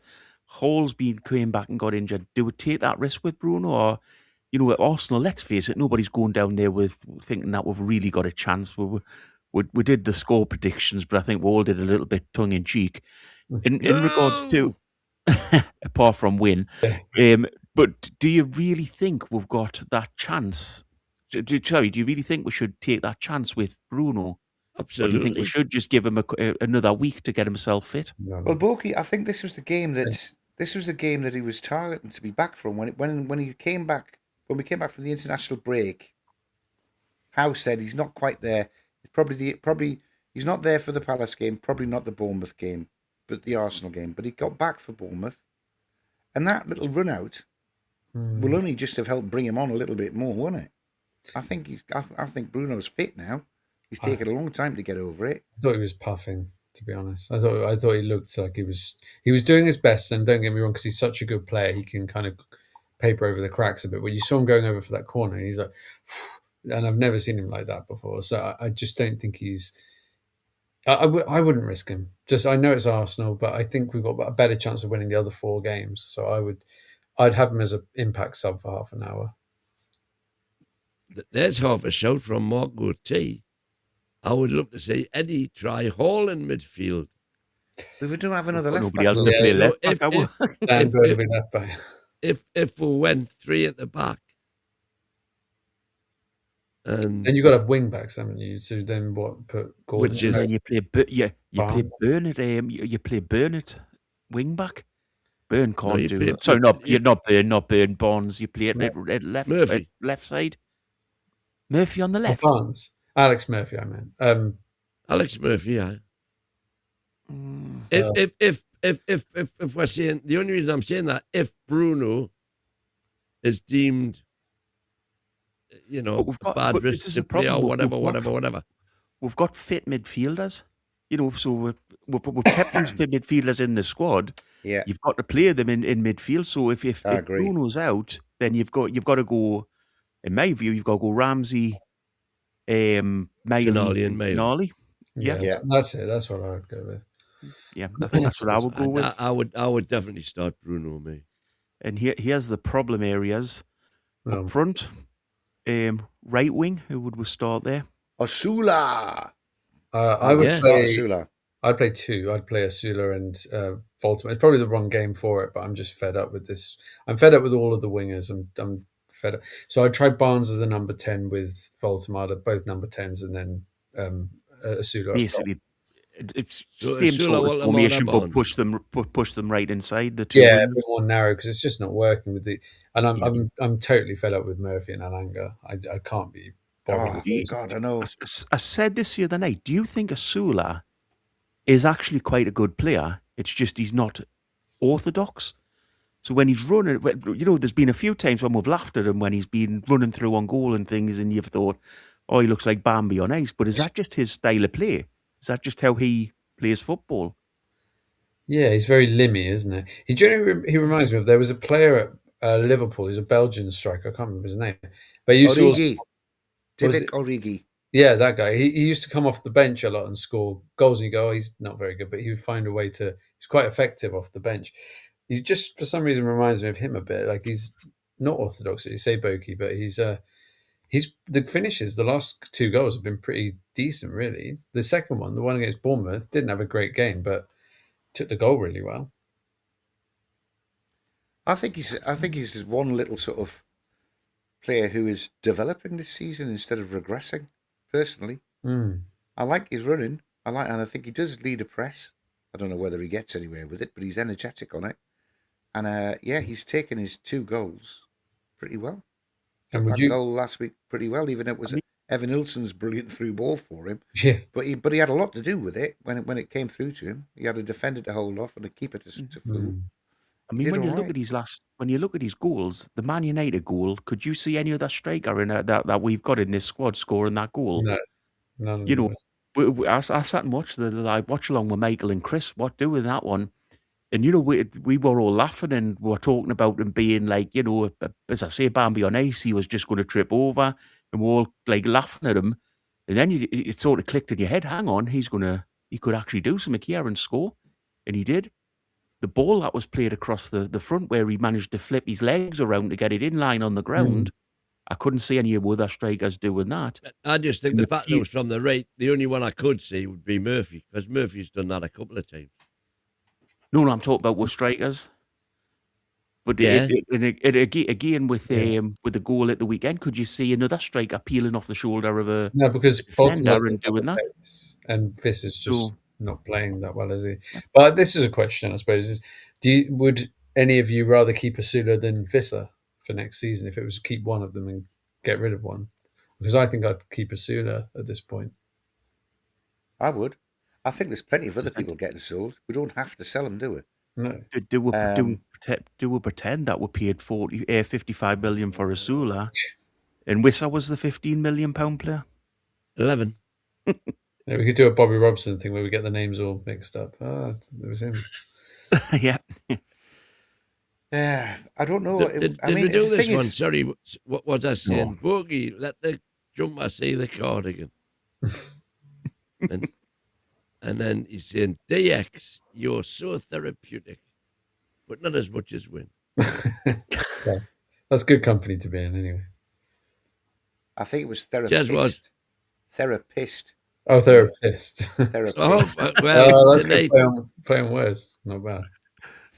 Yeah, which is a funny one, isn't it? I think you've got to try and make him work next year. Hope he has a great World Cup, comes back refreshed and fit. Otherwise, we've wasted a hell of a lot of money there. We cannot afford to take a huge hit. on So you've got Voldemort. to work. No, Wissa. No on Wissa. On Vista. But I mean, we've never seen him picked. He's played half a dozen games and Yeah. scored. I would 20, so then he love doesn't to get know picked. what's gone on in the Something's background happened, there. hasn't it? Something's definitely happened behind this, I think. No way he's not getting 1 minute on the pitch. Just And there's nobody reporting it at all, but I am absolutely certain that something must have happened. do you think there's Well, those barbed comments about the training? Do you think maybe this is one of those players that he's he said something about Yeah. picking the players who are performing in training. Yeah, he said that. I'm not going to be guided by how much we're paid for them. It's what they do in training. So is that But a then, little? then in the previous presser, he said, Wissa is fitter now than he's ever been, and he's raring to go, and he's shown it in training. And you need to take a chance. When you get your chance, you need to take it. Yeah. But he's never given him a chance since he said that. I mean, exactly. I don't count bringing him on for 30 seconds at the end against Crystal Palace as much of a chance. But it's somebody else on here has said, or a few people have said, Wissa missed the African Cup of Nations in order to get fit. But then, having done all of that, when the African Cup of Nations finishes about the end of January, he's not really had much of a go at all. So he could be sitting really, really furious that he's missed out on the chance of taking part in that, which is it's their European Championships. And then for nothing, because all he's done is sit and train and then not got much football. That would annoy me, I think. Yeah. Yes, he might be fed up. He might have thrown the toys out of the pram. You never know. Do you want to do that super chat before we move on, Win? Or? Yeah, I do. Because it's having to go at me just by way of a change. It's Gavin saying, so Win, if Walter's goals only won 4 points, so by them mad stats, Gordon's 4 against Karabakh don't count because we won by 6, right? Well, we actually won by 5 because we won 6-1, but Gordon scored the first one and the second one. So the 2 goals that Gordon scored were responsible for that victory. But I think on that point, Win, if you score a hat-trick in a game by your logic and the team win 3-0, then the only goal that really counts is the first one. Correct. But I think there's an argument not football, really. Like Voltemada scored the 4th against Everton, didn't he, and stuff like that. And you say that probably the 3rd and the 4th, I think. No, he scored 1 against Everton, and it was the chip, wasn't it? Which I suppose you could argue, did that make a big difference? We would have already pretty much won the game. It was in the 80-something minute, and lovely goal, beautiful goal. But I can see where you're coming. I am not knocking Walter's goals. No, all but it wasn't. The people that say that he scored 6 got us 18 points and all this are talking rubbish. What do you say, Wayne? What do you say about the stat, Wayne? Because this just is a convincing for me that he should have played number 9 right through the season. He's played up front for 8 games, and we've got 20 points. No, he played. He played up front for 23 games. He's played at St James's Park. He's played 6 games up front. We've got 20 points from them. How can you get 20 points from 6 games? You can't.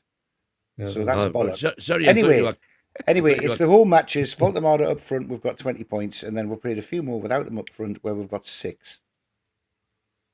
That to me means he should be playing centre forward.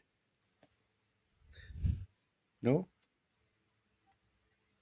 Admittedly, I should have got my stats right. It would have been more convincing. If those stats were correct, yeah, it sounds great. But as I said at the time, that was 6 points that they were saying. So we had 26 points effectively. And they were saying it was 26 games without him up front and X games with him up front. And the sums just didn't add up. I don't think anybody's sums are not here on the panel to be perfectly honest. Probably up front for the first 20. In regards to it, use your eyes. When he's played up front at St James's Park, we've won games. When he's been in midfield or dropped, we haven't. Well, I'd like to see him up front anyway, but I just think he's... I think he did go off the boil. We have to admit that after a brilliant start, he did go off the boil. And I think then there was an argument for, okay, well, maybe it's time to just give him a little breather. But and I can understand for 1 or 2 games, try him in midfield just to try and get a different kind of tactical thing out of him, see what he's got there. But it was obvious it wasn't working. And I think we prolonged the experiment for probably a couple of games too long at least. And maybe we don't go back to it. But I didn't Voltemada say it's actually been quite valuable for him playing in midfield. He learned something from it. I'm sure he came out and said something. So unless he's being diplomatic. All I would say about that is he would say that, wouldn't he? Yeah, he might be being diplomatic about it. But yeah, I mean, yeah, he should be up front for me now. Him and Asula. Just try it. Give it a go. Change things a bit. So and Wissa for me. Yep. What, all 3? All 3? Wow. No bonds for you. No, I would play, but I would go 4-2-4. Barnes has been terrible, though, hasn't he, for a few games? Yeah, I suppose it's fair enough. So basically, I think a majority are saying Asula on the right, Baltimore are actually up front, and Bonds or Bonds Wissa on the on the left. Yeah, Barnes by default, I think, on the left. yeah. Do you think there's any chance of Gordon being fit for this game, or do you think he's definitely out? Do you think it's... Well, Eddie said today, apparently, he's hoping he's going to be in training tomorrow. Just ask the lads below. But me and Wynne have argued this out, so we'll leave this one alone. But do you guys believe that he is actually injured, or do you think it's just a little bit too convenient? Bit convenient for my liking. Yeah, they've got an inkling there's some... Yeah, because just the comments in the... I'm wondering if this is like Eddie's trying to give us little code, little clues, like oh yes, players who are not... I'll pick the guys who are the right ones for the game and blah, blah, blah. And then now he's injured now and he's not in the squad. And you think, well, that's come from nowhere. So unless Wynn knows something else about maybe training and stuff that we haven't picked up on. No, I only know what I read, the same as you do. But, he missed Thursday and Friday last week. He's missed Monday. It does have an Isaac feel, though, doesn't it? A little bit Isaac-y to me. This.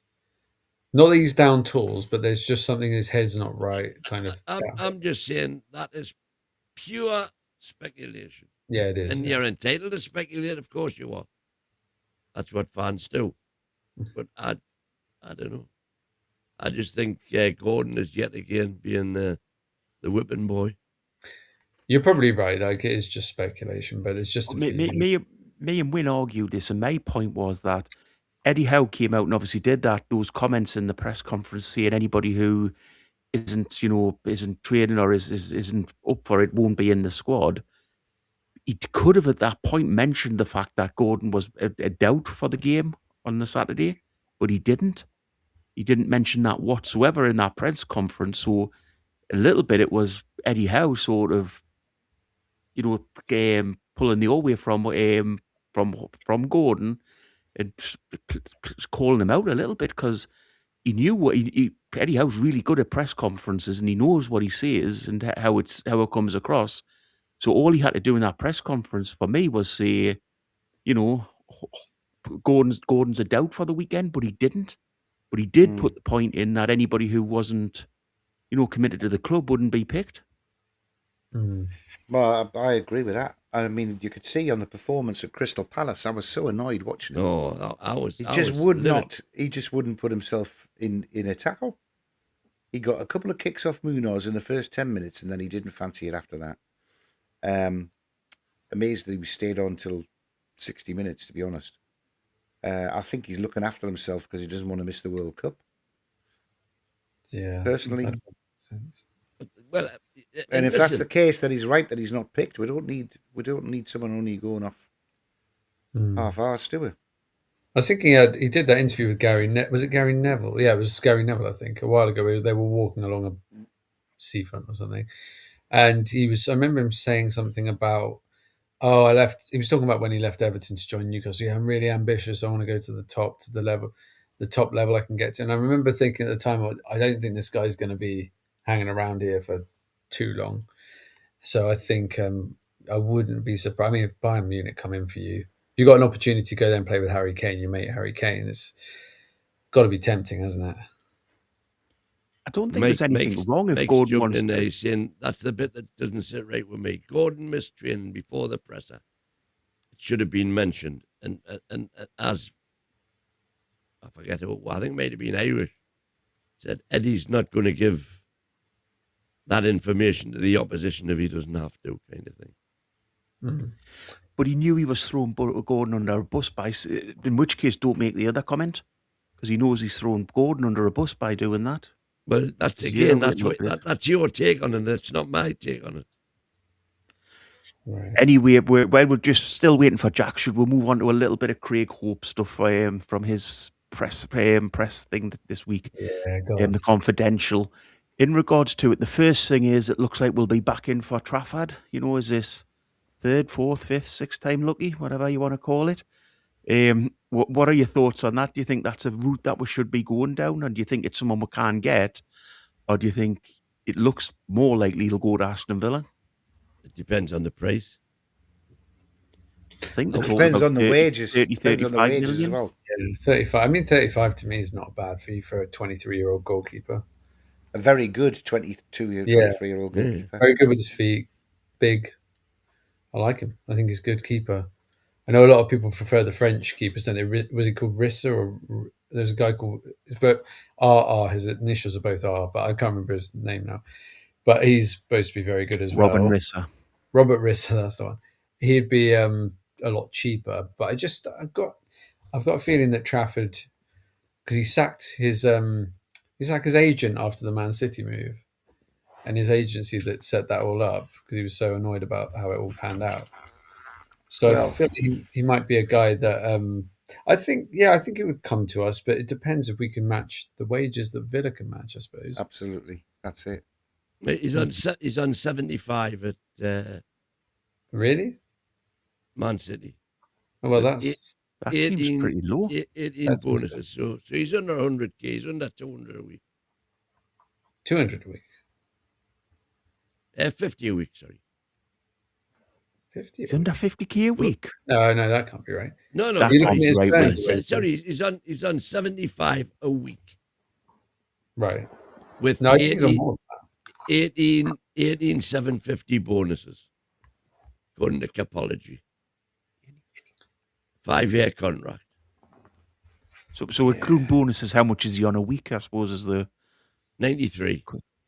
93. That doesn't seem that Less high. than it's less than Ramsdale, isn't it? Yeah, Ramsdale's 120, isn't he? Yeah, that's what I've heard. So if we get him, do we keep hold of Ramsdale, buy him as well, or do we and sell Pope, or do we keep Pope as the second choice keeper and not bother with the Ramsdale deal?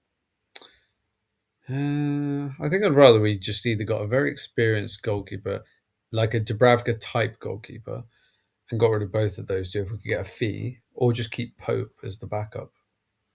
I think Pope Pope's is on 75. but do you think we get money for Pope now? He's 34. He's had a lot of injuries. I think we It's a get bit, one money back on him. Dubravka-ish, isn't it? You may get 5 million. We only paid 10 million for Pope, so maybe. I was going to say, I think you would get £10 million from Pope. I think a team coming Well, up that's in the what we Premier paid League. for him. I mean, he's standing us nothing on the books now. Yeah, so That's what I'm saying. maybe- Do you cash in on Pope, or do you? So we say Trafford potentially we can't get. Yeah. Do you cash in on Pope, or do you keep Ramsdale? I suppose is the No, other I question. think you cash in in financial terms. You cash in on Pope, and you pay the £16 million option on Ramsdale for me. We've paid for it, so you're getting Ramsdale for 16 million for a Ramsdale backup keeper, if you like. will he agree to be backup keeper though? He might want to be. He's 27, isn't he, or 28? He'll want to be Well, first. it's up to us. You know, we can, and if we Up to do him the as deal well. and he wants to be away, you know, you'd get 20 million for Ramsdale, surely. But then you bring in Trafford in. You're going to have to bring him in on 120 grand a week if you're going to be playing Ramsdale, that aren't you? Well, you're gonna have to at least match what Villa are offering, and the agent will tell you that. No, but I mean in regards to Ramsdale's going to be the second choice keeper if we bring Trafford in. So Ramsdale's going to want to keep his 120 grand a week, isn't he? So you do that, then But he's not going to you get have that to pay anywhere him else. that or more. But you still get it if he went back to Southampton. Yeah, and they look like they're going to maybe get promoted. They're winning every game, aren't they? So I think there's a chance that might happen. Yeah, that wouldn't every game without Ramsdale. I know, but if they get promoted, they'll just bring him back into the fold, won't they? Probably, unless we sign him. You don't have to tell Trafford you're definitely number one. Yeah, But but say we've got Aaron Ramsdale that you'll be competing with, but we think you're going to be much better than he is. But at 23 and a younger man, less experienced, you might get him to come for less than what Ramsdale's on at the time.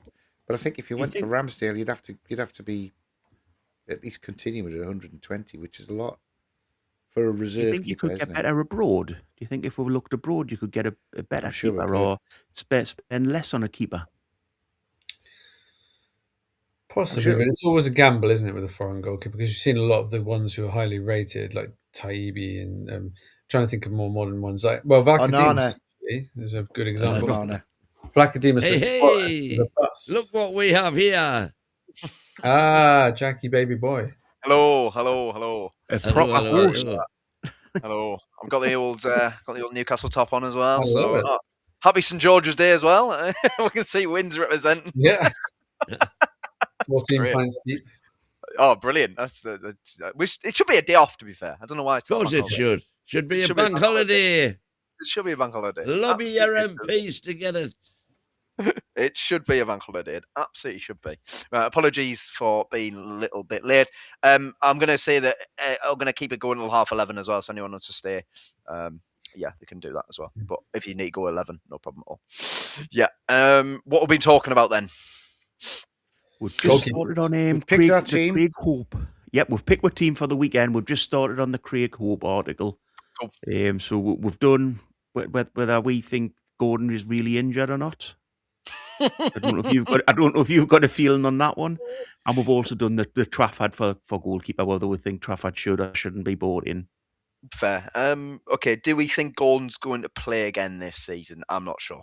I think he might have played his last game for Newcastle, to be honest. I think that, that Palace game might turn out to be his final match in a black and white shirt, or a green shirt as it was. Look, I don't know, but I feel as if he's got the World Cup coming up. He knows he's probably going to start on the left wing for England. I do believe he has got an injury. I don't know how. I don't know how bad it is necessarily, but I do believe he's got an injury. I think that he's a player who we just need to move on. I think it's as simple as that. I don't know. I don't want to wish him bad or anything like that. It's just. I think it's just finished, and it'd be better for everyone. I think if Gordon leaves the football club, because we can get some good money for him. There are many teams after him. And he is, and we can reinvest this money in some other players, other positions.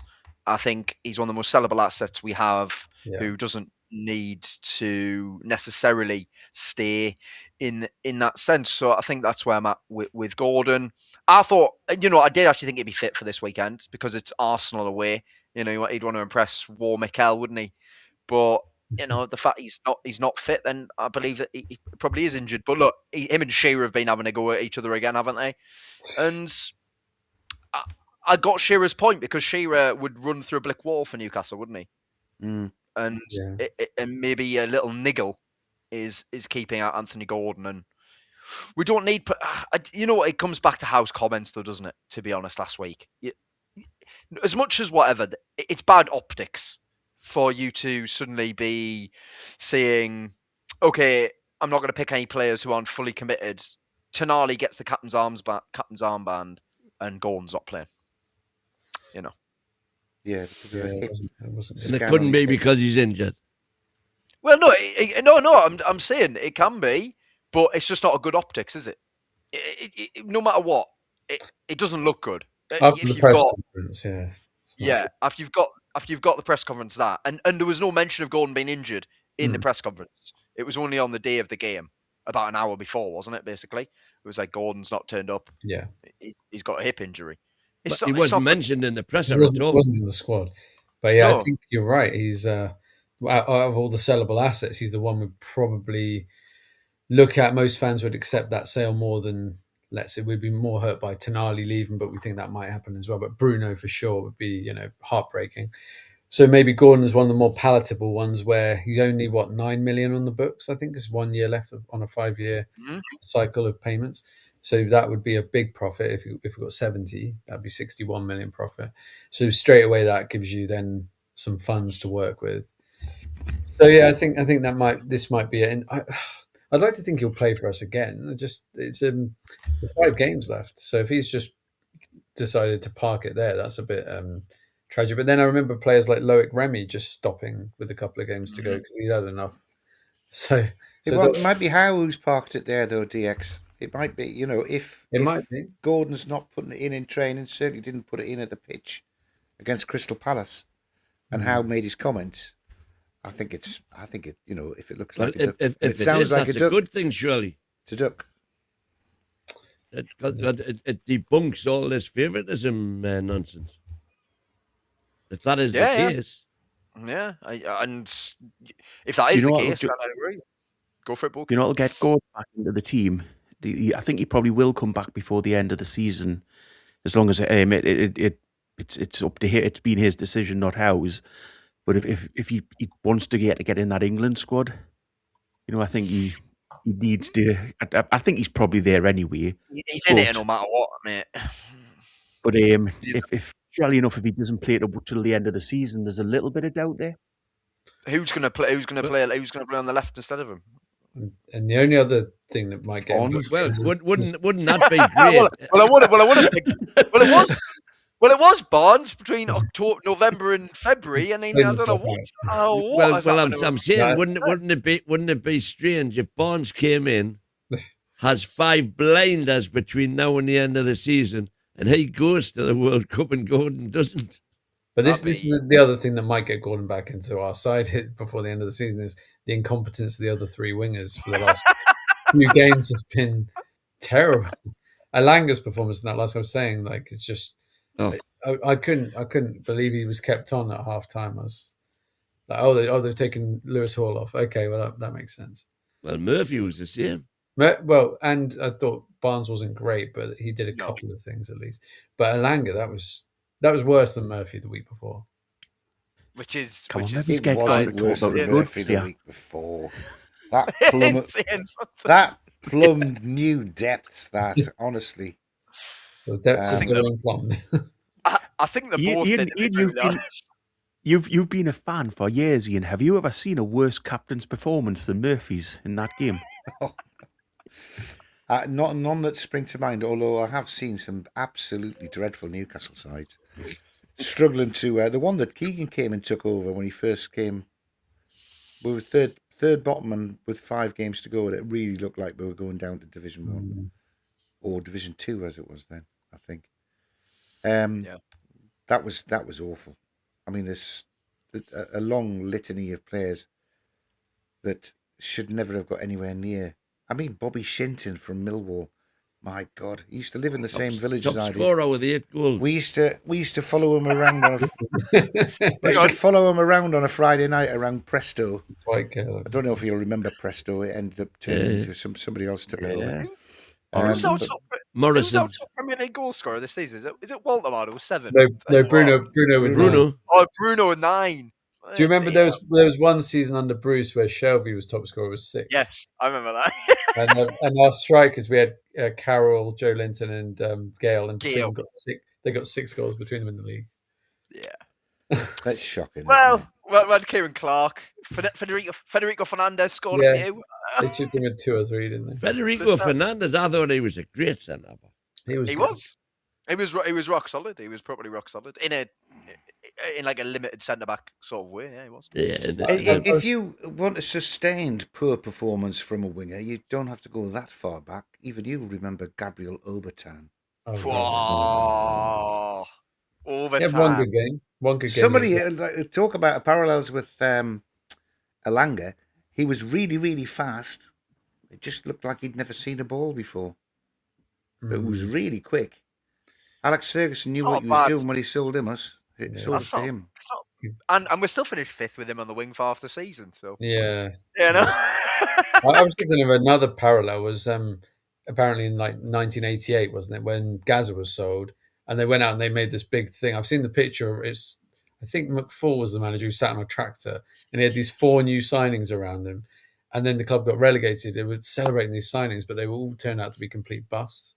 I was just thinking of the summer we just had. We lost Isaac, and we brought in these 5 players, about 6 including Ramsdale, and they've been all, apart from Chow and Baltimore, maybe they've all so far been a bit of a bust. It's just like you see things repeat themselves over time. You know, it's strange, isn't it?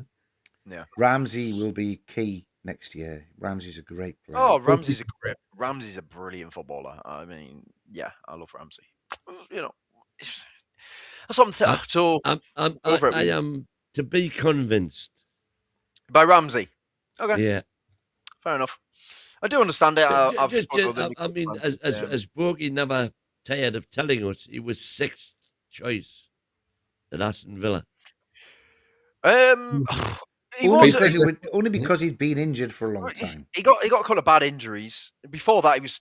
Do you not remember the game when Villa battered us 3-0? Yeah, he had a good game then. Yeah. And at that point, he was in the team every single week, scoring goals, playing in midfield. Then Emery sort of turned him into like a left midfielder. You know how Emery's sort of wingers are not really wingers; they're midfielders, aren't they? So, and he did very well there. He just always injured. He was really good in the Euro under-21s as well, where Gordon obviously played up front for England, and Ramsey played a big role in that as well.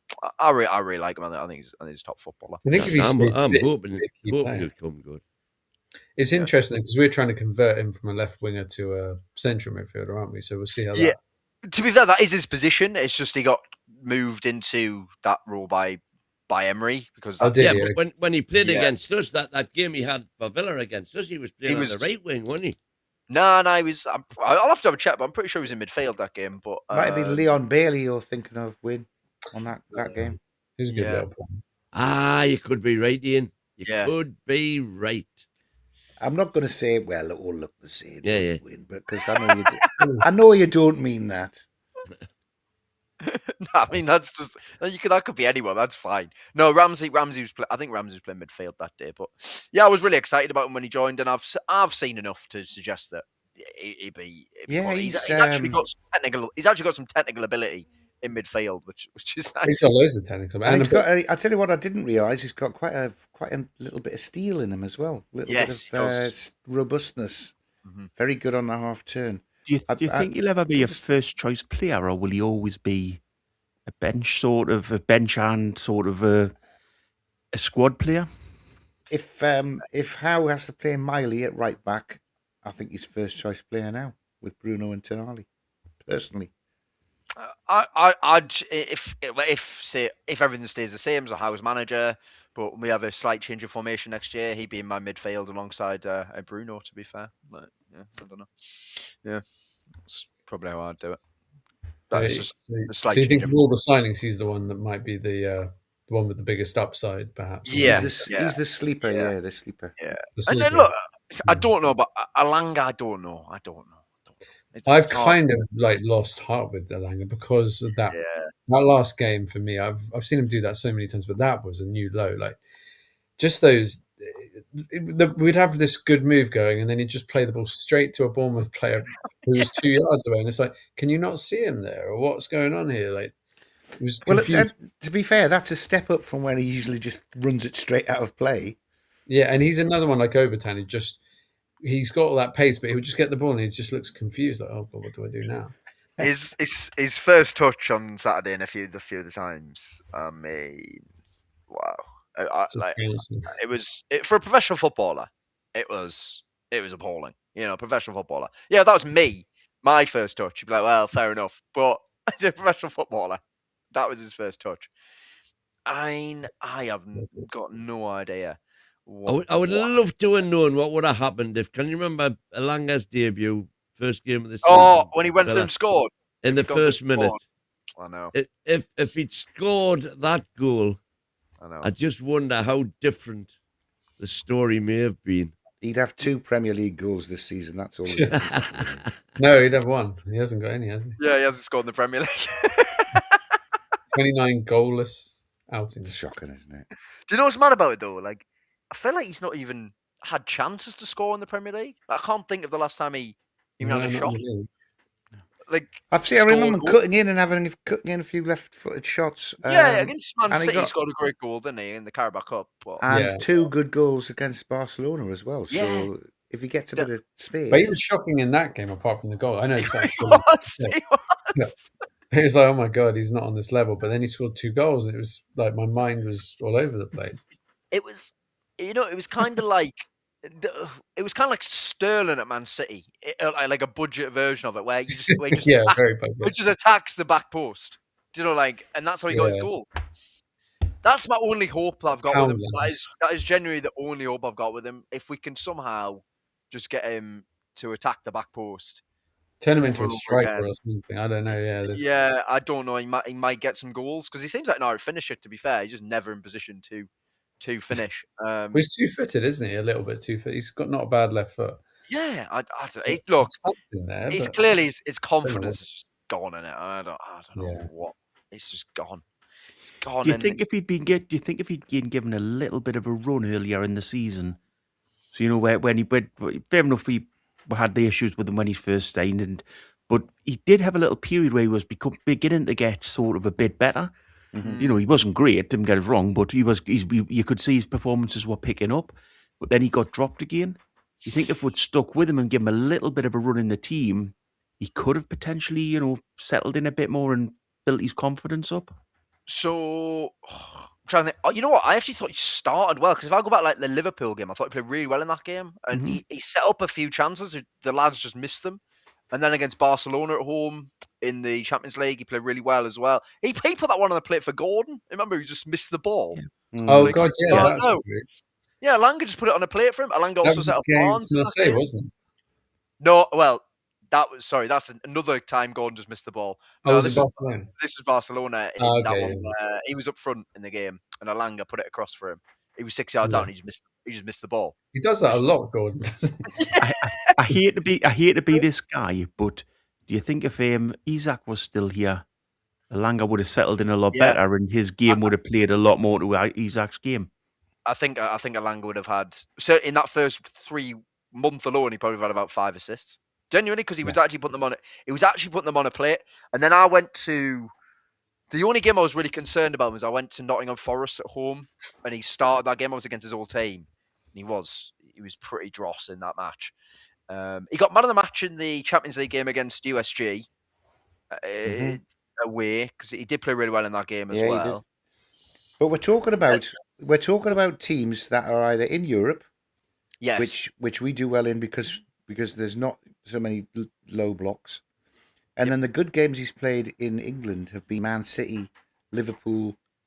Again, teams that aren't just sitting back; they're coming at us, so there's a bit of space for him to get into. yeah, you're right. But I mean, it's good, but it's also not very encouraging for the future.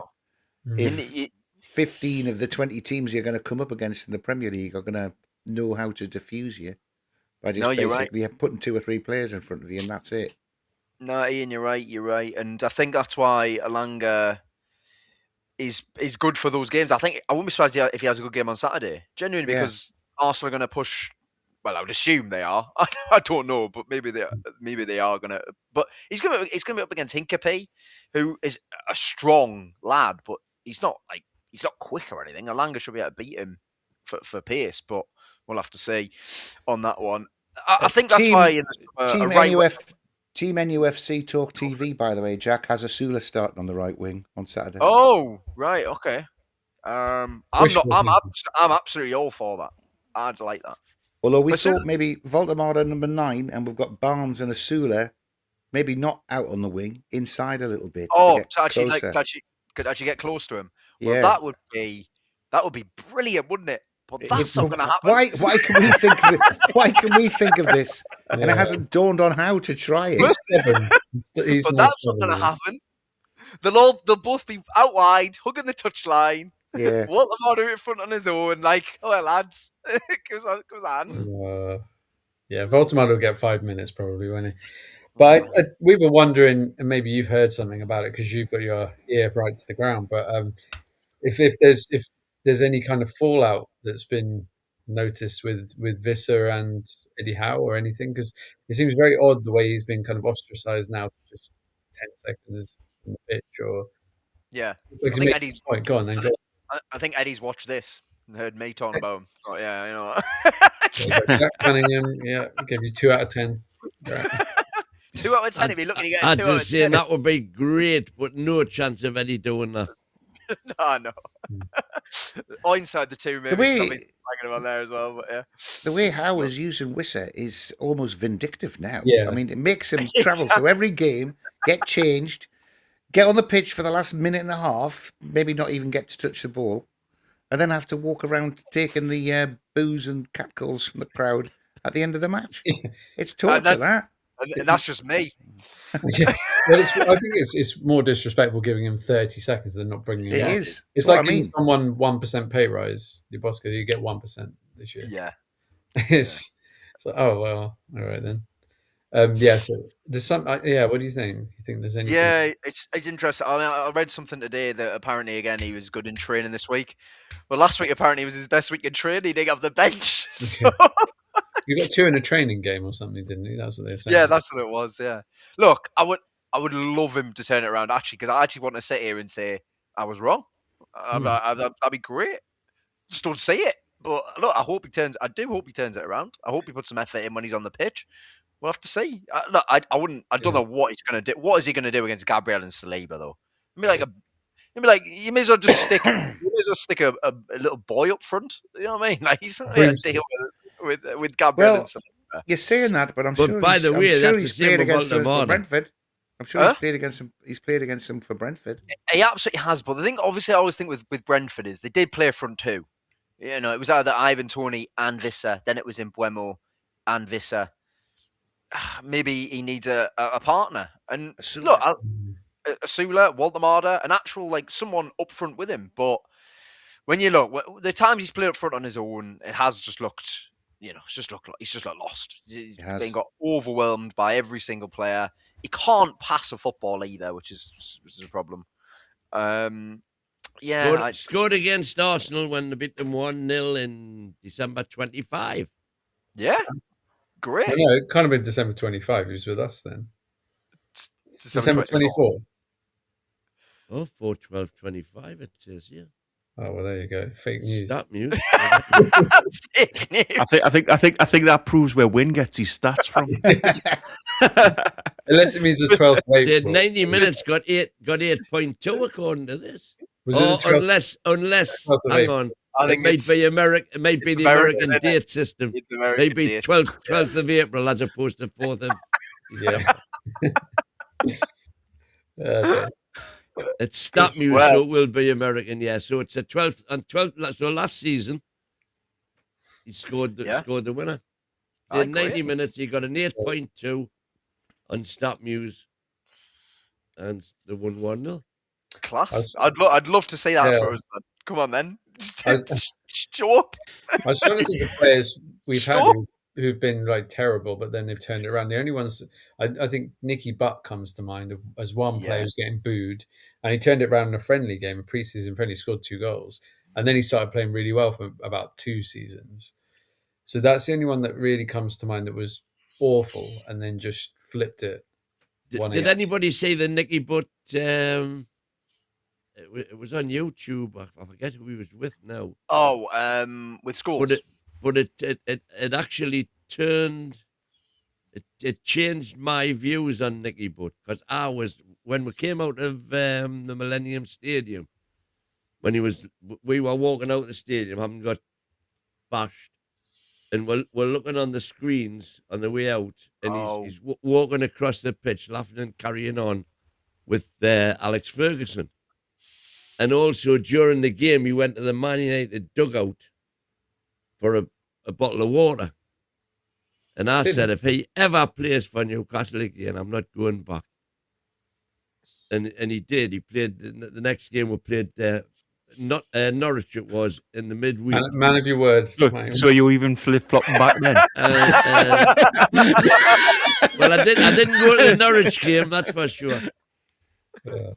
But and when I heard the because he was on about the flack he got in the media for what was seen on the street, he says it was completely out of context. He says I wasn't walking; they just happened to show that one flash second. And he says, "What am I going to do?" You know, he was me gaffer for 40 years. So I said, "Well done." Peeled off, but the only thing that was ever shown was him, and Ferguson. But it kind of and apparently he really enjoyed it. Yeah, had a great time, great affinity for the fans. So I take it all back, Nicky. Take it all back. He ended up being not a bad player. It's just that he replaced Gary Speed, and that was too lofty. The only problem with Nicky Butt was he wasn't Paul Scholes. Yeah, yeah. If we'd got You're Paul right, Scholes, I would have been a lot happier man. Yeah, we got Beckham instead of Gillespie in that trade as well. Yeah. Fergie wasn't daft though, was he? He wouldn't have sold Paul Scholes. No, definitely He was not. just softening us up by sending us Nicky Butt because he sent us bloody Gabriel Obertan a couple of years later. Yeah, he gave us Danny Simpson. Not too bad, not too And bad. Ronnie got Alan- Johnson. Yeah, Alan Smith as well, a striker who didn't Ooh. score a goal. Didn't What score. a And guy. he got one in a friendly. Didn't score a goal. I know he got converted into midfielder, but I still thought, he might have some of those striking instincts. Nope. Yeah. Nothing. Alan Smith, do you remember Alan Smith when he was at Man U had his leg broken by blocking Yeah, he somebody's was never free the kick? same, was he? Yeah, That's a hell of a shot, isn't it? that is John hell of and a Risa. shot. I was going to say, it must have been, was it- Risa. Yeah, You remember when he signed and Mike Ashley came out with his name on his back? yeah. That was the shirt he wore. Jesus I was Christ. quite excited when he signed because I always quite liked Alan Smith. I thought he was a good young player. But then he after just he had Was. When he was Yeah, scoring after the 20 injury- goals for Leeds, he was a great player. 20 goals. it was a that season. injury, wasn't it? That injury he was never the same after And that. then Fuzzy was just a hatchet man. That's all he was. Yeah. He was just running around Yellow hacking. card every game. Hang on. We're laughing at this. Does this remind you of any player in my team at the minute? Sure, what name, Tom? G7? No. He is now. Nowhere. Joe Linton's been. He's been top draw. He's been top draw. I Yeah, was it's slightly tongue in cheek, that one. Yeah, I know. Do you think anybody would come in for J7 now? I Yeah. would sell him in the summer. This is Yeah, the. but this is the the last point I'm part. making is, do you think anybody would come in? Maybe not a Premier League team, but I think there'll be teams in Europe who'd go for him. Saudi teams, maybe. Actually, you know what? Premier League team might sign him. To be honest, like he still has Yeah. a lot to offer. He's, It's he's like young. he's international. How old is he? 29? 28? 29. Yeah. Yeah. I think that Juventus.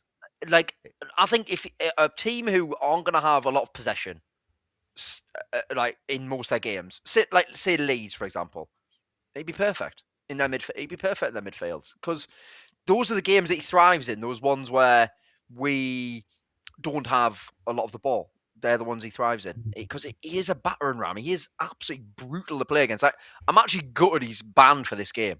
This is the perfect game for him to play. Yes. It's Should a have been perfect ready game for for him this. to play. To be fair, if you were in that squad, you would, if you were doing five-a-side training, you'd be the first player you'd pick. He because would. You want to play against him. Exactly. Basically, it's the top and bottom of it. No, exactly. But that's another thing that's annoying me with how, like, just don't play him in every game. You know what his strengths are. You know what his weaknesses are.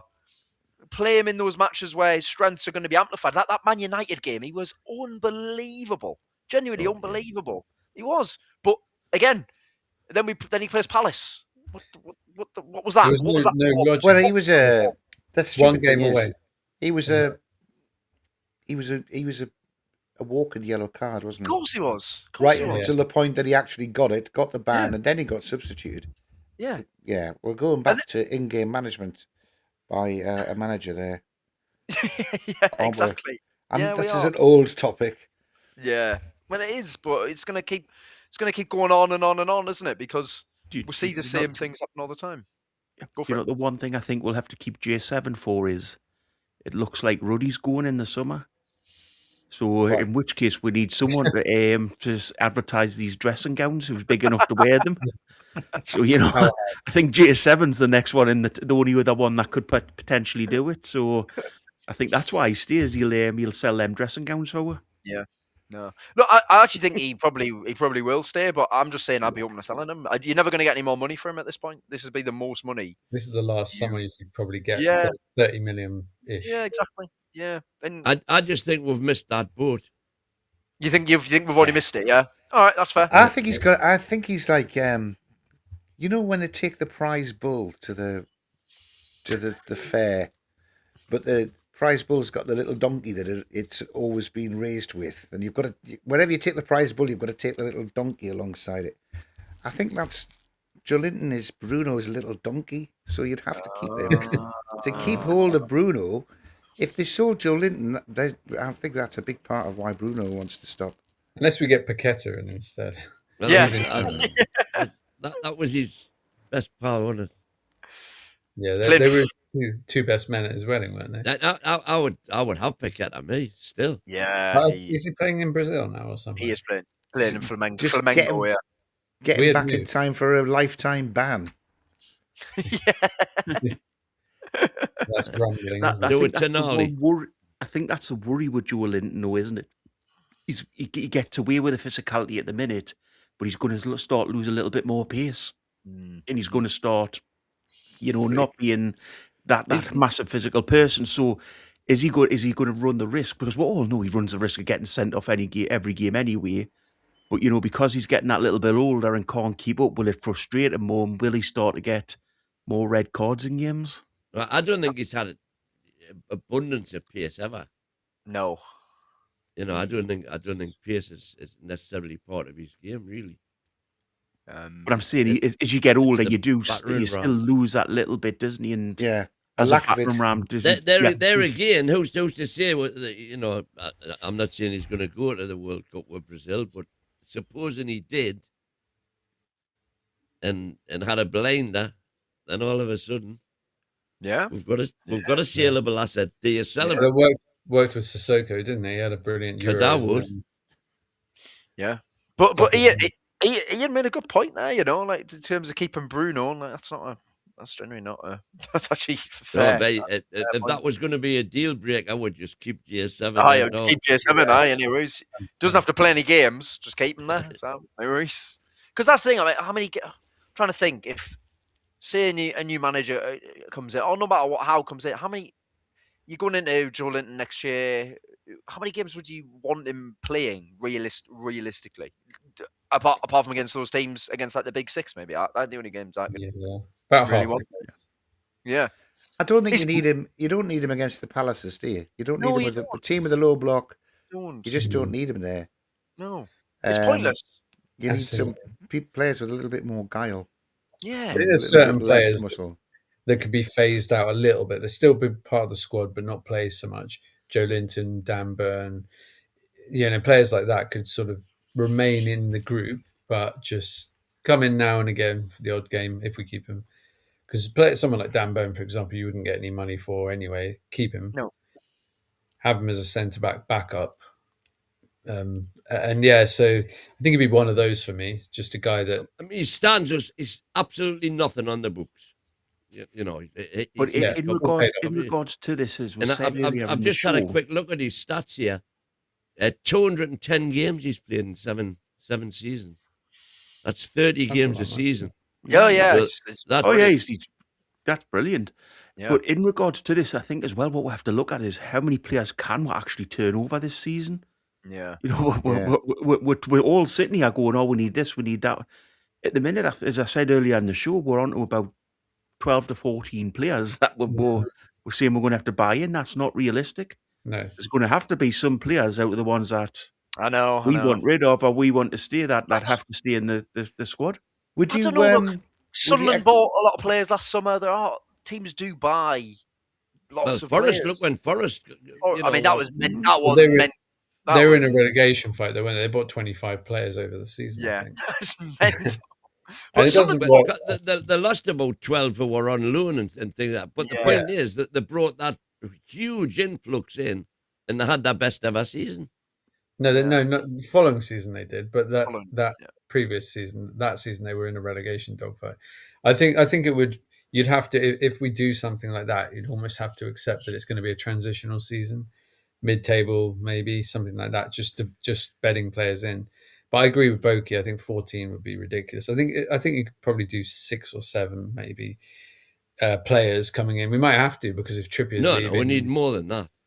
Well, we probably do, but realistically, you don't want to be bedding them all in.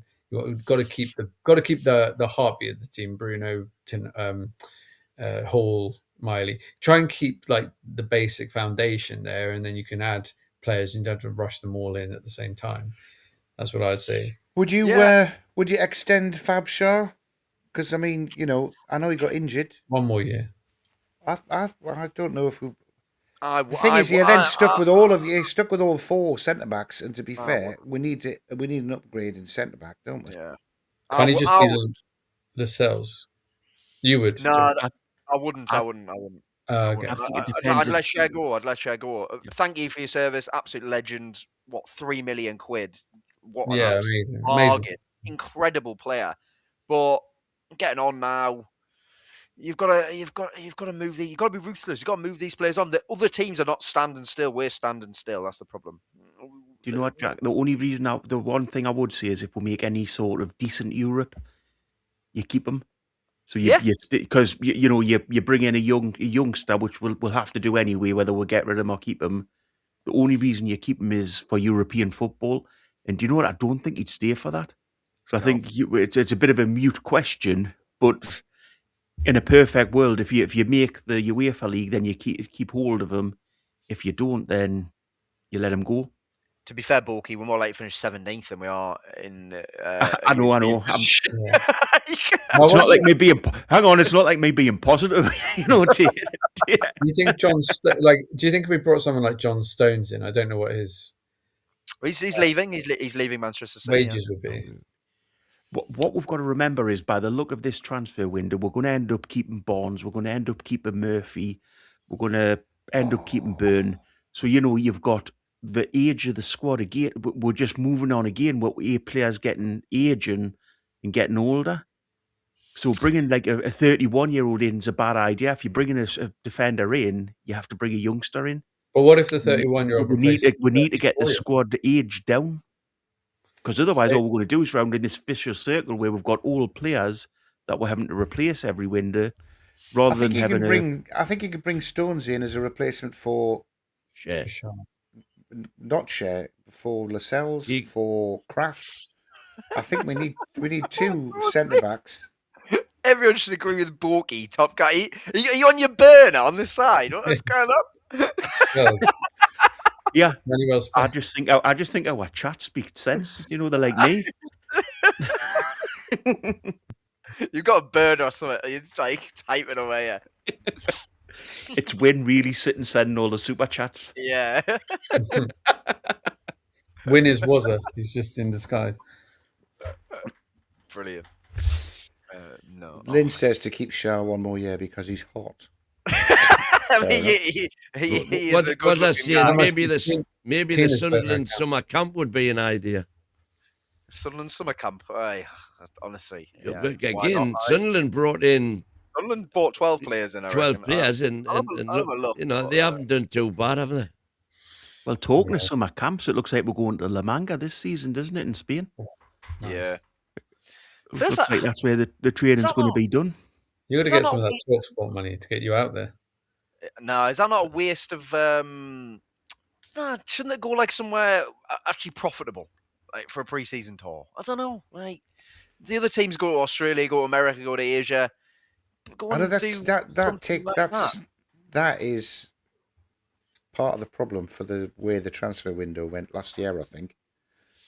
Howe's got it all to do, but he's stuck across in Southeast Asia for more than 3 weeks of it. I suppose, but I just feel feel like the season before Australia. That was. Do you remember the 8-0 loss? Pre-season this year, do you think it's going to have as much of a thing with it being a World Cup year? Do you think that's why they're doing it in Europe this year? Maybe. And then sort of over the next few years, they will start going further. Plus, you've got to look at world politics at the minute. Maybe Spain's a bit more. If you haven't to book it in, it's a bit more realistic. It's a bit more realistic and safe as an option. Do you know what's really funny? Spurs, right, are going to Asia for their pre-season tour, even if they go down. And their last game there is a week before the first round of the Carabao Cup round.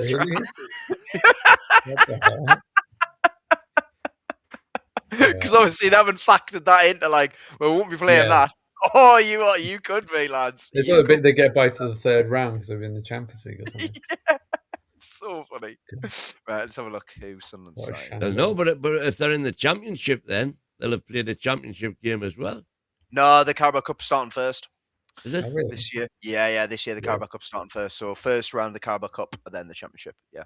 That's how maybe we could, if we want to lower the age of our squad, just cherry pick a bunch of their kids if they go down. Get if they've got release clauses, try and get Archie, Graham, Bergval, and a couple of the others, and they can take Shah or whoever, even it up a bit. I think there'll be a few teams got their eye on that though, DX. Yeah, you're right about that. Or those youngsters might want to stay, 70. fight their way back up. But someone like that, he can play centre back. He can play, and he's another Miley really, not quite as good, but he's got that adaptability and that quality, and he's about the same age. Wouldn't mind a few of those around the squad. We used to have Steve Watson and Robbie Elliott, and those guys who could play a few different positions. Watson could play everywhere. Don't have too much of that now. We try and wedge people into midfield and stuff. It doesn't really work. The problem is the youngsters have to be We've given got a handful of players who don't have a position at all.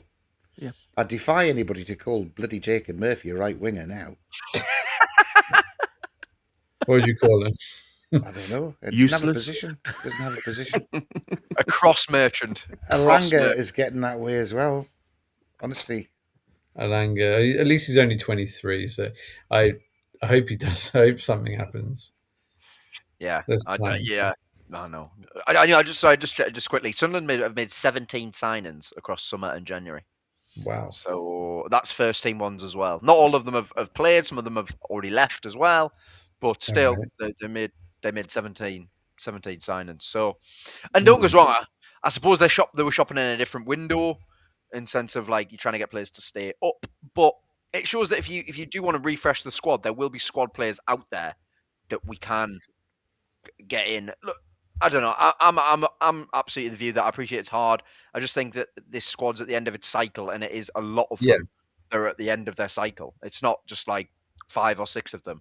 It's a lot of them, because we've seen a clear regression this season. I don't know if you've heard anything, Jack, about anyone else. Did you see the rumour the day that Sunderland's manager is being assessed at the end of the season? So that was being sacked. Yeah, so that was from Alex Crook. His sources, I don't know, but that's his sources saying that that's potential. Sky Sports and Fabrizio Romano have come back at it. Look, Crookie has got his sources. He wouldn't have put it out there if he didn't have something about it.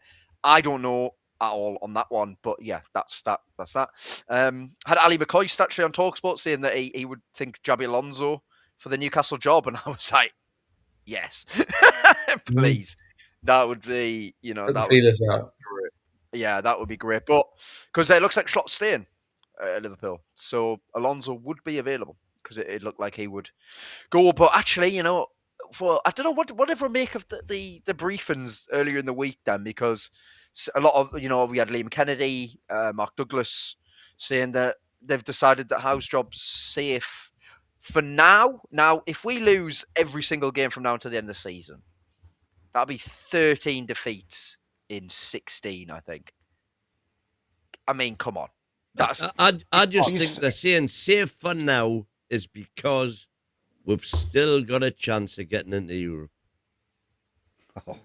We don't. Well, all right, mathematically, we do. Mathematically, we still have a chance of getting relegated, and I think that's more likely. Yeah. I beg to differ, but there you go.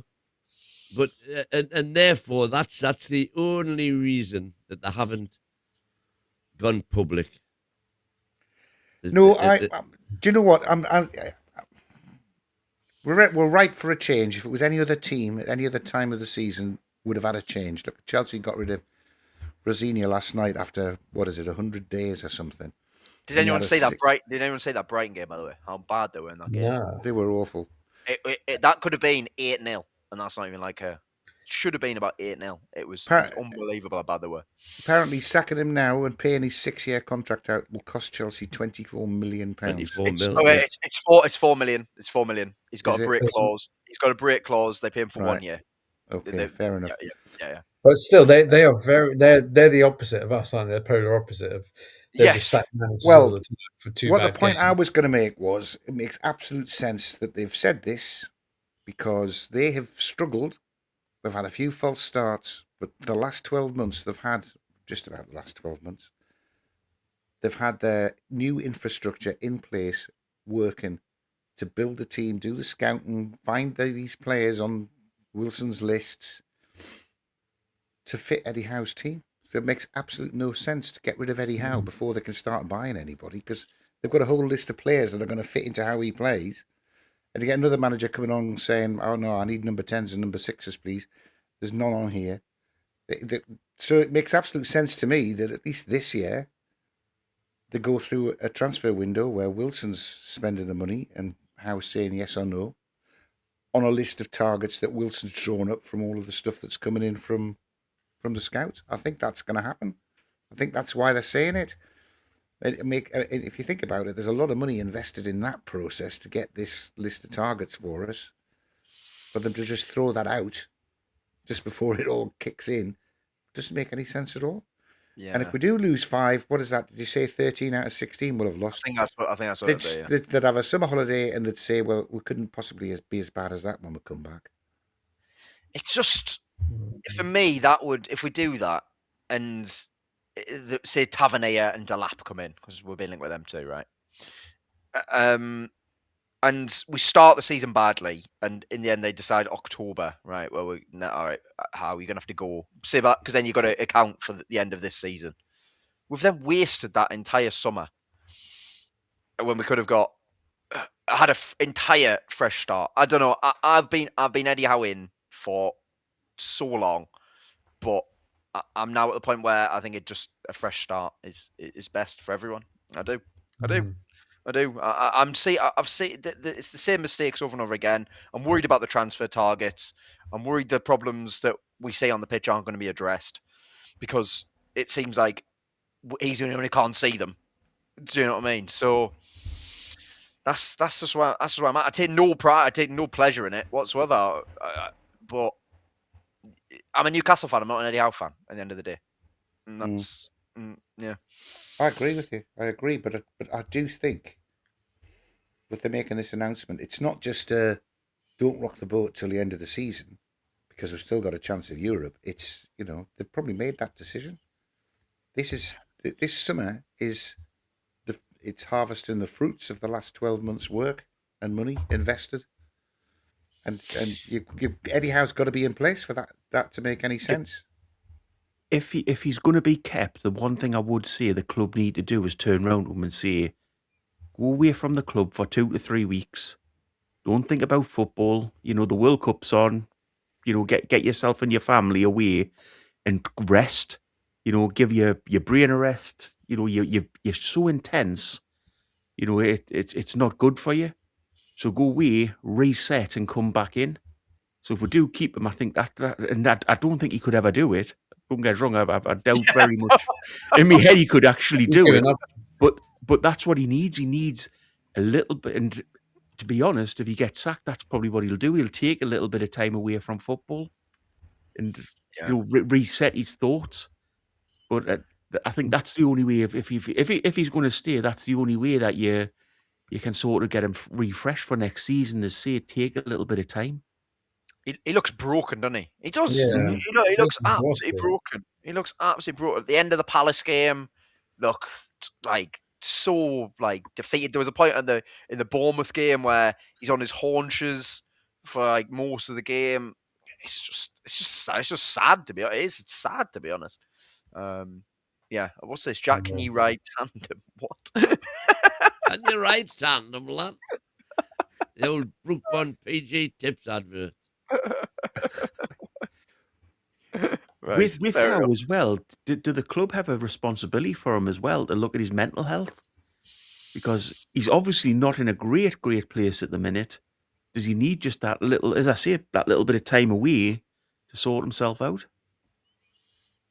You know what? These are all such valid points and things that we don't even really consider, do we? Actually, most of the time. But look, if you think about when he got sacked by Bournemouth, he did take a year out of football, didn't he? He spoke about how he went away. He went and saw the coaches. Recharged his batteries. And look how much better he became.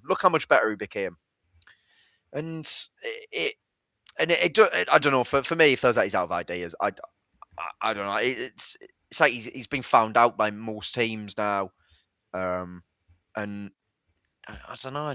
I'm struggling. What's annoying me more as well is the players who he's given careers to essentially are throwing him under the bus. They are throwing him under the bus. Some of these performances from some of them have been unacceptable. That second goal was an absolute joke from everyone on the pitch. It was so easy. it was embarrassing. From back to front. Yeah, it was embarrassing. It really was. Yeah. I'm But sorry. what you do want is the lad to go into the last few games of this season, or the last game at home of this season. We've lost the games that I we've got know. coming up, I know. and the crowd just completely turn. That would be That would- devastating. It wouldn't be fair, would it? Fortunately, it's a away league, but No, I'm saying the last home game of the season. You don't want before Fulham. I can't remember who it is that we're playing. Is it West West Ham. Ham. West You Ham, don't mate, want- West Ham. You don't want the team turning on them against the West Ham game, because the likelihood is West Ham are going to come here with something to play for. Of course. You know, That's the so- game. That's the game where their 3 points puts us into 17th, mate. Hey, no, you're joking. It could be the Fulham game that decides it, daft as it seems. Yeah, I'm not like- so Yeah, daft let's as go it down- seems. let's go I down don't, that wa- road. I don't want him go. I don't want him going out on a whimper. I want him No. to. At the minute, he can go out with his head held high. He can sort of, we can all say Eddie Howe's been brilliant. He'll potentially get a statue built for him in a few years' time, but he will get a statue built for him. Let's face He's it. got He to, won his he's- trophy. Yeah. Of course. So, Time- so time's been if very- he goes out on a high, if we go to the end of the season and it's still like this, it's a sad leaving to do for him. And time can be very a kind healer, because you got like someone like Pardew, who's now looked at as people look back and go, oh, that wasn't so bad actually. That at the time everyone was get him out. And with Sir Bobby, Mighty Win will say, towards the end of that tenure, he was getting some pelters, wasn't he, from the stands? And Yeah, now from we me. look back at that and we're like, oh god, yeah, from Mighty Win. But yeah, it was, and now we look back obviously, and he's beloved. He's got a statue. And I think you don't want to sour your legacy to the point where people kind of leave with that as the final The abiding memory. the abiding memory, yeah, as opposed to I agree. being able to look at all the glorious things and go, wow, for 80%, 85% of that, it was phenomenal. It was spectacular. And let's enjoy that. So yeah, I agree. I don't want him to stay on too long going to next season. We had a habit of doing that back in the day where soon as they dragged him out for too long, and Dalglish went to another season, Hullet, and it just ruined your window. But Dalglish and Hullet only lasted as long as they did because of the 2 cup runs. Yeah, cup finals. You know, yeah. we got the 2 cup finals, that was all that kept them in a job. What But was then they I had saying? Look, another he's burnt song. out. No come from that, I'm afraid. It's sad but true. Give him our blessings and say goodbye, and let's get this right and quick. He's burnt out. Yeah. Was I you That looks talking like, about? Was I you talking about how or Win there? I was just thinking Wind's burnt out today, all right. It looks like somebody rational and sensible has broken into Wazza's house and taken over his computer. It might be I back know, to DJ. yeah, that makes sense. What's going on? Right. Kieran. That's brilliant. It's a St. George's Day revival. Yeah. For Wazza. He's not wrong. He's not No, wrong. he's not I think again, you've all made some great points there. Like, because as if it does get dragged into next season, we start the next year terribly, and then he's getting booed every game because unfortunately, football fans we're fickle, or we want to see our team win games. You know what I mean? And if we're not winning games and the players aren't performing, then they all get it, and it'd just be sad. It'd just be sad. Do you think that'd happen, though? Do you not Which think managers that you've seen turn around this sort of situation? if you're going to change half the squads, you've got belief there. It depends who they're buying. Yeah. If there's 1 or 2 really good players come in and 1 or 2 really promising youngsters come in, time healing, Re-signed would- Tavernier and Delap. we'd all be back up for it for the new season with Eddie, wouldn't we? Because he's got a whole new set of legs to burn, as it were. I wouldn't mind Tavernier, but I don't think you never underplay it. You can never there's so many underplay. better players out there. Oh, there are better players, yeah. Yeah, go for it, so win. I don't think you can ever underplay the effect that those 3 seasons, the 3 windows where we couldn't buy anybody, there was no spark, there was no injection. So then it was all, the only guy who could give the squad was Eddie Howe, and he did it great. But that can only go on so long on the same years. You know, sooner or later, the message is going to be I agree. stale. So, I agree. You know, if you go back the start of last season, which in the end turned into an unbelievable season, we had the worst transfer window in the Premier League. That was horrendous. We signed Hall on a permanent, Vlachodimos, Sula, and Ruddy. That was it. That was it.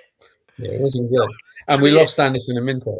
And we lost Anderson and Minter. That was literally it. And we started the season really poorly. Obviously, Tonali came back. It was like a new signing, to be fair, having Tonali back. Get that all three years back. But yeah, it was like a new signing. But that transfer window under Mitchell was embarrassing. It was embarrassing. And like I was reading something the day about Trafford. Like Burnley, it was 18 million for Trafford. Yeah, that's what I saw. Nah, I'm not doing that. And now we've got Aston Villa after him, Tottenham after him. Well, if they stay up. But and of course, we tried to get Gahey, didn't we? That was the big. Spend the whole summer trying to get Gahey. Oh, that would have been a transformative signing, though. But it would have been. It was getting to the point where it was getting silly when they're asking for 80 million and all this. You think, can't do that. And Mitchell also suggested to Debo, who's at West Ham. And God, we didn't sign him, but if that was his suggestion, bloody hell. Yeah, set the club back a few more years. Ian, super slack, getting in it. I think he's referring to a fair rail jumper there. Well, super slack, get knitted, get knotted. But yeah, but he's saying getting knitted. Thanks, Wissa. I Thanks think for he's your super referring chat, to a fair rail jumper. Thanks, Wissa. I think you can I sometimes just said how sensible and rational his last comment was. He's opened a couple of Guinnesses now. Oh, God. His last one was extremely sensible. Look, he's burnt out. It was. Come back from that. It was, yeah. It was. So have we got any hope for Saturday? I mean, I'm expecting. Well, everyone else was predicting 5-1 wins and stuff in the last show. I was the only one going for a defeat. I said 0-0. Horrible. The worst game you've ever seen. 2-1 the Toon. How are you? We're gonna win. We're gonna win. Is this? Is it? Is this I went pure? 2-1. I went 2-1 the Town. Yeah. But if you see my positioning in the aim prediction league, you'll understand why my predictions. No, I think there's a guy who's never put a prediction in who's still above us. That's I pretty went impressive. I went for 4-1 to Arsenal because I just I'm going 4-1 Arsenal as well. No, I just think it's typical Newcastle when everything's against us and every ounce of intelligence would say we're going to get battered. Somehow that's just when we turn it around, time and time and time again. The right time to play Arsenal, that's for sure. I don't think it is. They are walking on eggshells right now. I think they're going to be on the rebound from those. Hang on. Let's be honest. There'll be Arsenal fans doing podcasts like this or shows like this, just going, thank God we're playing Newcastle. Yeah, I've just been on two this evening, and they were all worried about the game. And by the end of me being on, they were like, "Oh, I'm really optimistic now." We'll sleep easy in our beds. Because I explained how bad we are. So I think I want to believe that we're going to get anything, but I've seen nothing. Bruno's back, which is big, obviously. Of course it is, but I felt like Arsenal actually stumbled across a good 11 last week with Eze finally playing on the left, Odegaard in the 10. They actually created some chances. And Eze's going to rip us apart. He just is. He'll get in behind the midfield flat three consistently. Well, and he's against. It's got to be Miley. Please play Miley at right back. Do you think? I think they'll play Trippier. I think Trippier will have a long goodbye. Oh my God, this is unbelievable. Isn't it? Burn probably comes back in as well, but I don't know. I don't know. Was I saying controversy 3-3? I can see it in me wee. I'll take a 3-3. That'd be unbelievable. That'd be great. I'd love that. I mean, our record at the Emirates or Highbury in the league is pretty poor, isn't it? We had a 0-0 draw. You could say that, yeah. Did we have a What- 0-0 draw a couple of years ago? One draw, 12 defeats in the last 13 games. We The beat, last- I remember winning Oh, 1-0 that's- once when Kenny Dalglish was manager. We beat them 1-0. Andy Carroll. Let me get up the. Oh, that's right, Houghton, yeah. Let me get up the team. I want to see who's in the team. Kevin No- Lads, was I've just Kevin got to say, I'm Nolan going and to do a Andy show on Carroll? Sunday. Sorry, Go on. yeah, go on. No, go on, Nicky. I've got to do a show on Sunday with Tina at 12 o'clock. I hope to God there's something positive to talk about, because otherwise it'll just be me speaking for the whole bloody show. Yeah, she'll find something. She'll find something positive. Oh, it's Have Newcastle. insurance. Oh, right, okay. Here we go. Here's the Newcastle team. Okay, so we beat them 1-0.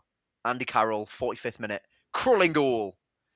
Back four of Enrique, Simpson, Williamson, Colaccini, Barton, Gutierrez, Nolan, Toyota, Carroll, and Amiobi.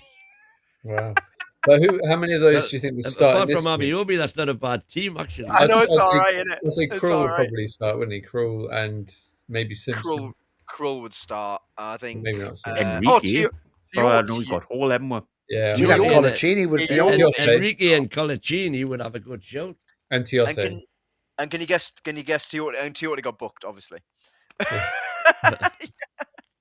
The Arsenal Yeah. team was Fabianski, Sanya, Koscielny, Squillaci, Clichy, Fabregas, Nasri, Walcott, Alex Song, Wilshere, Van Persie. It's a good team, isn't Not a it? bad team either. Yeah, Van Persie was a good player. yeah. Go back a few more years, and I actually backed Newcastle. It was Wednesday night, I think, because I always backed Newcastle to win 3-1, and I backed them to win 3-1 at Arsenal, Oh, Robert. and they bloody Yeah. did. Yeah. 66 to 1 it was. Fantastic. I only had £2 on. Was that that New also Year? where Was it New Year's Day or something? I feel like I don't know. Something like that, I maybe. don't. was it at I Arsenal? thought it was a where night time got match. stuck? No, I think it was Didn't in it make us- summer. I was on holiday. I watched it by What- the pool. Wasn't there a game? Wasn't the game we won that made us top of Christmas or something? I think it was Leeds. Leeds away, we won 4-3. that was what made. Was it, We won was there a game Arsenal. against Because Arsenal where I dived in the pool fully clothed when was there a game we played Arsenal when Ginola got? I think it might still be the Highbury then. When Oh, Ginola that got was sent a off. shocking game. That. That was the League And Cup. he was going mean, it down was the, a he was great going game down the from our tunnel going, point I of just view, want to play football. Yeah. Winterburn got Ginola sent off, and it should have been Winterburn that got sent off and changed the game completely. No VAR at that point. No VAR then, or he would have been away. I think Shearer scored twice in this 3-1. I'm just trying to. Okay, No, I yeah, think, yeah. I Find think it. he got one. Robert got one, and O'Brien. I think Andy O'Brien, wasn't it? From Do you what I think we're remember. looking back on history because we don't want to think 18th about of what's going to happen December on Saturday? 2001. I mean, do you remember that 0-0 actually? We had like 22, 23, and the ball was in play for about half an hour. Yeah, let's go with that. We need to do that. We need to just do Can't that. we- We need to be That was when our team horrible. was. Yeah, Yeah, we were horrible. We were nasty. I loved it. Now we're so We need soft. to bring the we need to bring the shithousery back. Yeah, don't we we? need Aye. it That's back, what we need to man. do. Bring Get the it dark back. arts back. Yeah. We're so soft, man. We're so soft. Where's that nastiness gone? Where has it gone? We were so soft. We're so soft. We concede from nothing. But that Newcastle team, it was horrible to play against. Everyone hated playing against us, yeah. which made me love the team even more. Do you know what I mean? So Yeah. right, because everyone hated it. But you know, like I don't know. I just feel I've honestly got no hope for Saturday. Again, Arsenal fans are really nervous. I was like, just don't be. Literally, don't be worried about it. We will lose. If we score first, we'll lose. If we concede first, we'll lose. So That's why I went. That's why I went with 0-0. And if Yeah. we score first, we lose as well. yeah, This that's what I'm team, saying, yeah. Score this first, we'll team lose. that beat Oh, yes. Arsenal in 2001 was Shea Given, Aaron Hughes, Andy O'Brien, Nikos Dabazas, and Robbie Elliott. Dabby Not a lass. great back four, to be fair. Not a Olivier- great backbone, no, Olivier apart from Davies, Bernard, that. Kieran Dyer, Nobby Solano, Gary Speed, Alan Shearer, Craig Bell. Not a bad midfield. The front six was ridiculous. Dyer came off and Distan came on. So they're playing 6 defenders then. Still had Still Distan. van this But we had Bellamy Right. sent off, didn't we? And Nobby Solano went off and Lamana Trezor Loire came on. He said, Um, "Oh, my God." And we scored 2 in the last 5 minutes. Mm. Shearer penalty, and then we got them. Lauren Robert scored in the last minute. I think Luar set Yeah. up a goal, didn't he? There you go. So that shows how many times we've won at Arsenal then. Right, class. Yeah. Not many. There was one under Dalglish as well. I think I can't remember who scored the goal, but it was 1-0 at Highbury. Yeah. That was in the 90s. Obviously, it was last season, Carabao Cup, which was, probably one of our best performances, Eddie Howe, I reckon. Yeah, unbelievable. That way leg. Arsenal fans speak to me about it, say they battered us. I was like, no, you missed a one-on-one, fair enough, but you didn't batter us. Newcastle were the better team. Like, Isak was unbelievable. That was the game that bumped his price up, I think. Those 2 games, he was... Because he was against Gabriel and Saliba and he made them look silly. Yeah. Exactly. The best he ever played, I think. Yeah. Did you see how bad he was on Sunday? No, I didn't actually. Was he really bad? He was so bad. He was so What do you bad. think's going to happen with him then? Because if we're annoyed over Wissa... Sorry. What is going on? What's going on? Chat you smart. We've got Wissa in a couple more. Wissa in a couple more times. He's saying he does the same. He goes 3-1, but with the first goal scorer. And he's also saying, Jackie was so hard you'd follow her a bus to get you. He's not wrong. He's not wrong. I taught a good game. But yeah. It's hilarious. Fair enough. Great. I don't know where we're at then. The 1-0 you're on about DX was Robbie Elliott got the winner in the 44th minute. Robbie Elliott. That was Cernacek, Barton, Watson, Peacock, Elliott, Beresford, so obviously played 5 at the back, Beresford, Batty, Lee, and up front, listen to this for a front 3, Asprilla, Ferdinand, and Shearer.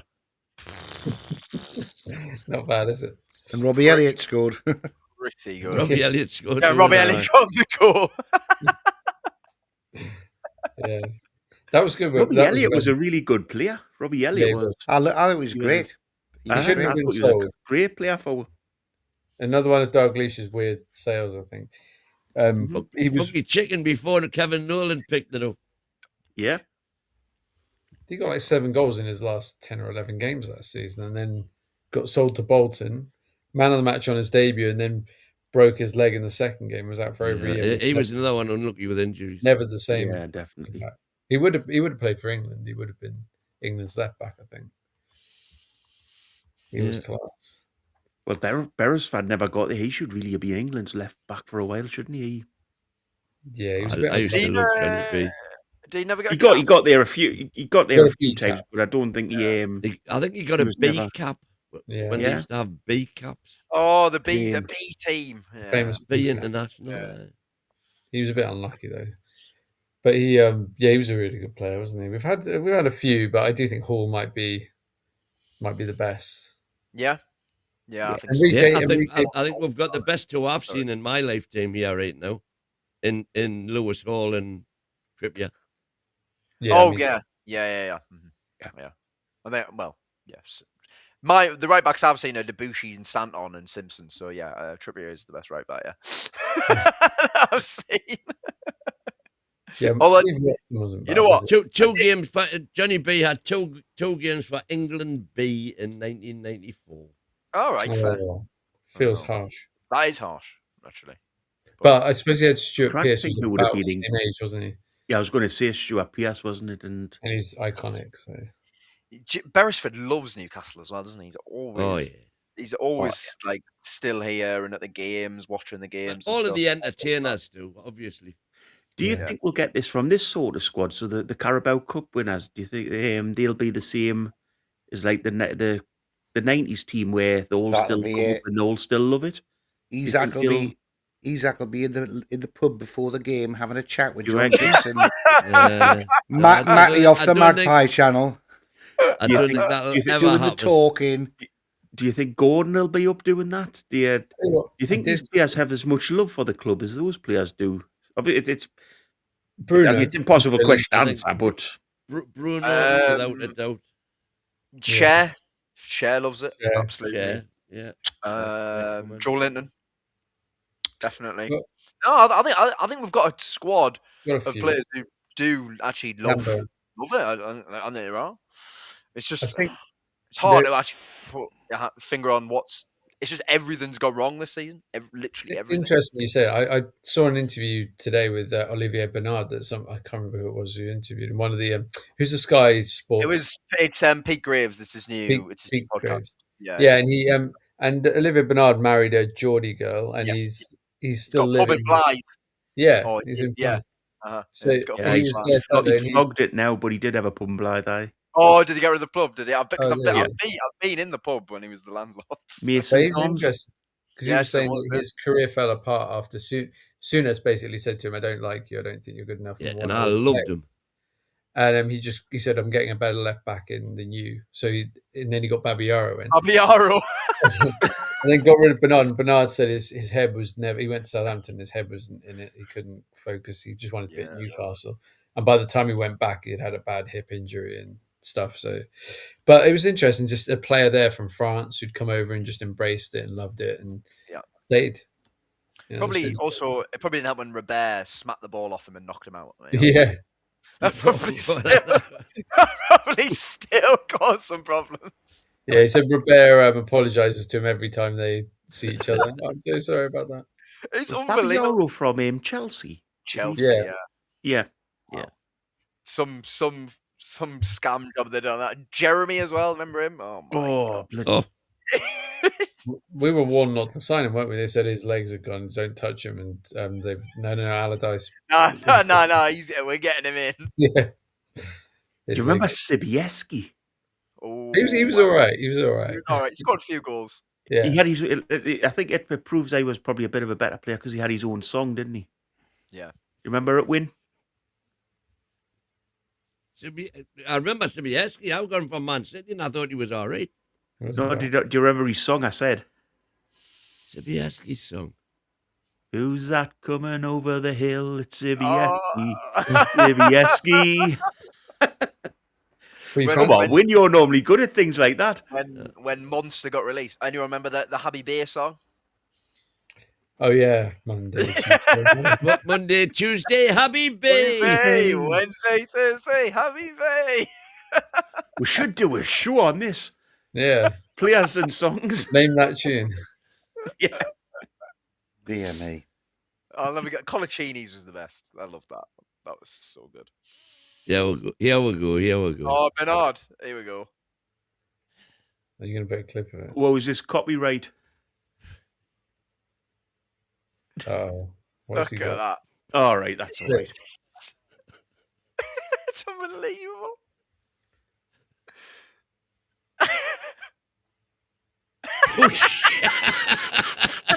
Oh, It's like the 3 steps he takes backwards and then just collapses to the ground. he's a really good player. That's about it. Then it's shown again just in case Yeah. for copyright. But Oh, brilliant. So good, honestly. Brilliant. Someone saying Coochie in the chat. Oh, what a play he was. Shefki Coochie. our survey said, mm-mm. Because wasn't it? Remember, it was we sold Carroll. They tried getting Zogbia back. That's right. Couldn't get him. And then we just signed Coochie after the window closed. Well, I mean, he was about the same level as where Calvert-Lewin was last summer, wasn't he? Yeah. But Calvert-Lewin's rewritten history. I think rather than watch Coochie, Yeah. I'd rather went to Hoochie Coochie in town and had a few pints. He is dire. He was dire. Coochie. Oh my god. Yeah. Wow. What Some song's that? terrible players. I Has don't he just know made that up, or has he just made that up? Babiaro, let me go. Oh, it's supposed to be Babiaro, let me go. Oh, Yeah. yeah. It's not bad. It's all right, actually. Mm. Could be worse. I don't remember that one. I do. I used to like the Carl Darlow one, sung to Spandau Oh, Ballet's yeah, Gold. really good. Yeah. Clever song, man. Yeah. That's a whole show, that football chant. That is actually, that is. We've had some crackers. We've had some crackers to do that. So good. Trying to think of. So I mean, honestly, Arsenal this weekend. Don't know. Just get it over and done with. Just get over it. We'll have to talk football. Just keep talking I songs. know, just keep Oh, going. wait. I know. Is this Sorry. is it a bit of a free hit though for us in a way? Like nothing's expected. Just go No, in. there's not. Yeah, but Oh, wait.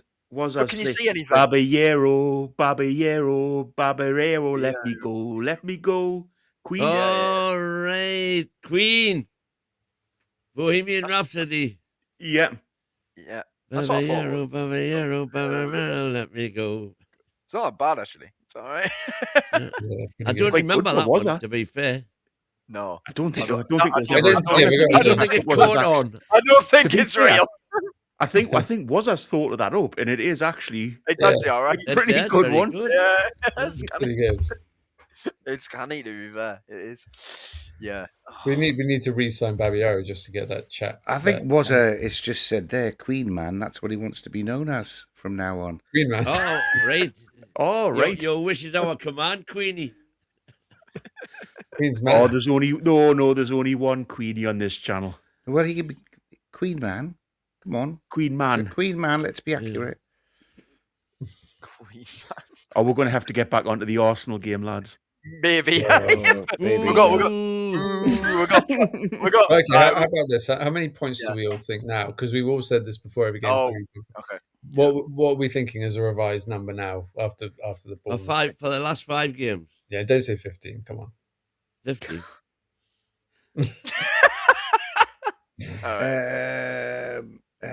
I'm gonna go 3. A win or 3 draws? 3 draws. 3 draws. Okay. A draw against Brighton. A draw against West Ham. A draw away at Nottingham Forest. Draws are very rare in the Premier, you know.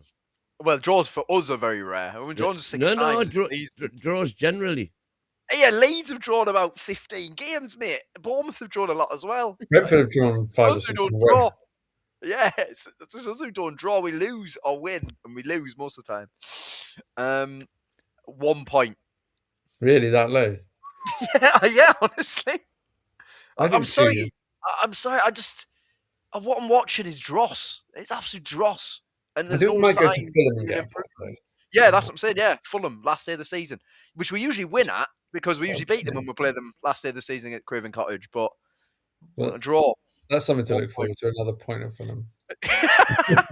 to get us 17th place. Come on. Well, 43 points. That means we'd be 12 above where Tottenham are now, which Yeah. would be enough. To be fair, if we 27%. 27% of matches What, of draws? are draws. Yeah. Almost and 1 in 4. And that's Bournemouth and Leeds, basically. So imagine we do get into a Bournemouth relegation. 16, Leeds 13, Brighton 11, Crystal Palace 10, Spurs 10, Man U 10, going down to Newcastle 6. yeah, Fulham I still 6. think 27% quite a lot. It's only a third of the games, Mhm. and there's a lot of games. So Well, I would say it's just over a quarter of the games. nah, I'd say nearly a third. But yeah, I know. I mean, Could you imagine we get to the Wayne, how Fulham many game and times we have are? I said, but players for song? Bassong? No, for song. No, he's saying how many times has he said that, you know, he can think of players for songs. Okay. Why don't we come up with a As random opposed to test? songs for Okay. players. John Yeah. Allen Boom song. Come up with a song for John Allen Boom song in the last 2 minutes of the show. Could He's you, a wank. He's a wank. could you imagine that if we do go into the Fulham game and we need a win to stay up, the Armada coming down the Thames, all the Newcastle fans getting them boards, and then going and invading Fulham Stadium. Oh my god! If we It'd did be like that season under on the last Carver. day of the season, it's still no. It'd be like the It's season only under Carver Tottenham. where we were. I can definitely see Seven. Forest and Leeds and West Ham catching us because Oh, absolutely. Forest and West Ham could play us, but it's just Tottenham are so appalling. I can't see them getting all their points that they need to be. But they've still got to go to Villa and, I mean, I was going to say Chelsea, but I think they'll beat Chelsea probably. Yeah, probably. But Villa away is not an easy game still, even though they've got other things on their mind. Tottenham's next 2 games are Wolves and Leeds. If they So don't win one of those, that's it. They're gone. I think they'll batter Wolves. I actually think they'll beat Wolves about 3-0 this weekend. Do you? I just think Wolves have thrown in the towel now. Funny enough, I think that because they've been confirmed as relegated, they might suddenly play well. I don't know. Like, if they're at home, they've just lost 3-0 and 4-0 away. I think Spurs will actually rock up quite complacent, thinking that they're just going to win, and I think that might cost them. And West Ham have Everton at the same time, so I can't see West Ham winning that, but I don't think West Ham will lose that. So is it away though? Because Everton are not that great at home, are they? it's West Ham at home, Everton are away. But West Ham have got better at home. But yeah, you are right. Everton away are much better. Everton is still fighting for Europe as well, so yeah, it could be interesting. Yeah. So, but they both play at the same time on Saturday before our game. So interesting. Yeah. And who have Forest got? Because Forest seem like they've Sunderland tomorrow night. I think they'll win that. At the Stadium of Light. Oh, at the Stadium of Light, okay, or maybe a 1-1 or something. Yeah. So Sunderland can go 7 points clear of us. 7 points clear. Oh Christ! That was unimaginable at the start of the season, really, wasn't it? I think, they'll probably go back down, and Jesus. It's just one of those. I'll be honest. I did want them back in the Premier League. I think it's better for North East football. I also assume we'd win twice. So Yeah. Maybe I got what I deserved. Do you know what the sad thing is? If we'd beat Sunderland in the 2 derbies, we'd be in European competition. Would be level of points to Chelsea. Yeah. Yeah. Well, Chelsea have been doing their best to try and let us get into the top 6. Yeah, they have. They've been, come on, catch up. All the other teams are still can't quite do it. It's why this season annoys me so much. Like there was such an opportunity for Newcastle to be, as even if you take the 13 points of say the 25 we've thrown away from winning positions, we're we're 2 points behind Liverpool. Yeah, you're right in it. You're right in it. And that's why this season's so disappointing for me. And on that note, it's probably time to end. Should we do Wazza's last super chat there? Yeah, go for it. Yeah. Win, you're muted. Still muted. Ian, don't throw stones in glass houses. Thanks, I don't know what I don't go into glass houses because I spent too much time walking around in my pants. At least you've got pants on, mate. I think it's because I said he was to be known as Queen Man. All right. I think. Maybe. Anyway. You're getting good at deciphering these, I'll tell you. Yeah, you've got to be. Fair play. Right. Pleasure, as always. Hopefully, when we do this next week, we haven't lost again, but probably have. So, on that note, have a great weekend, everyone. We'll see you later. Away the lads.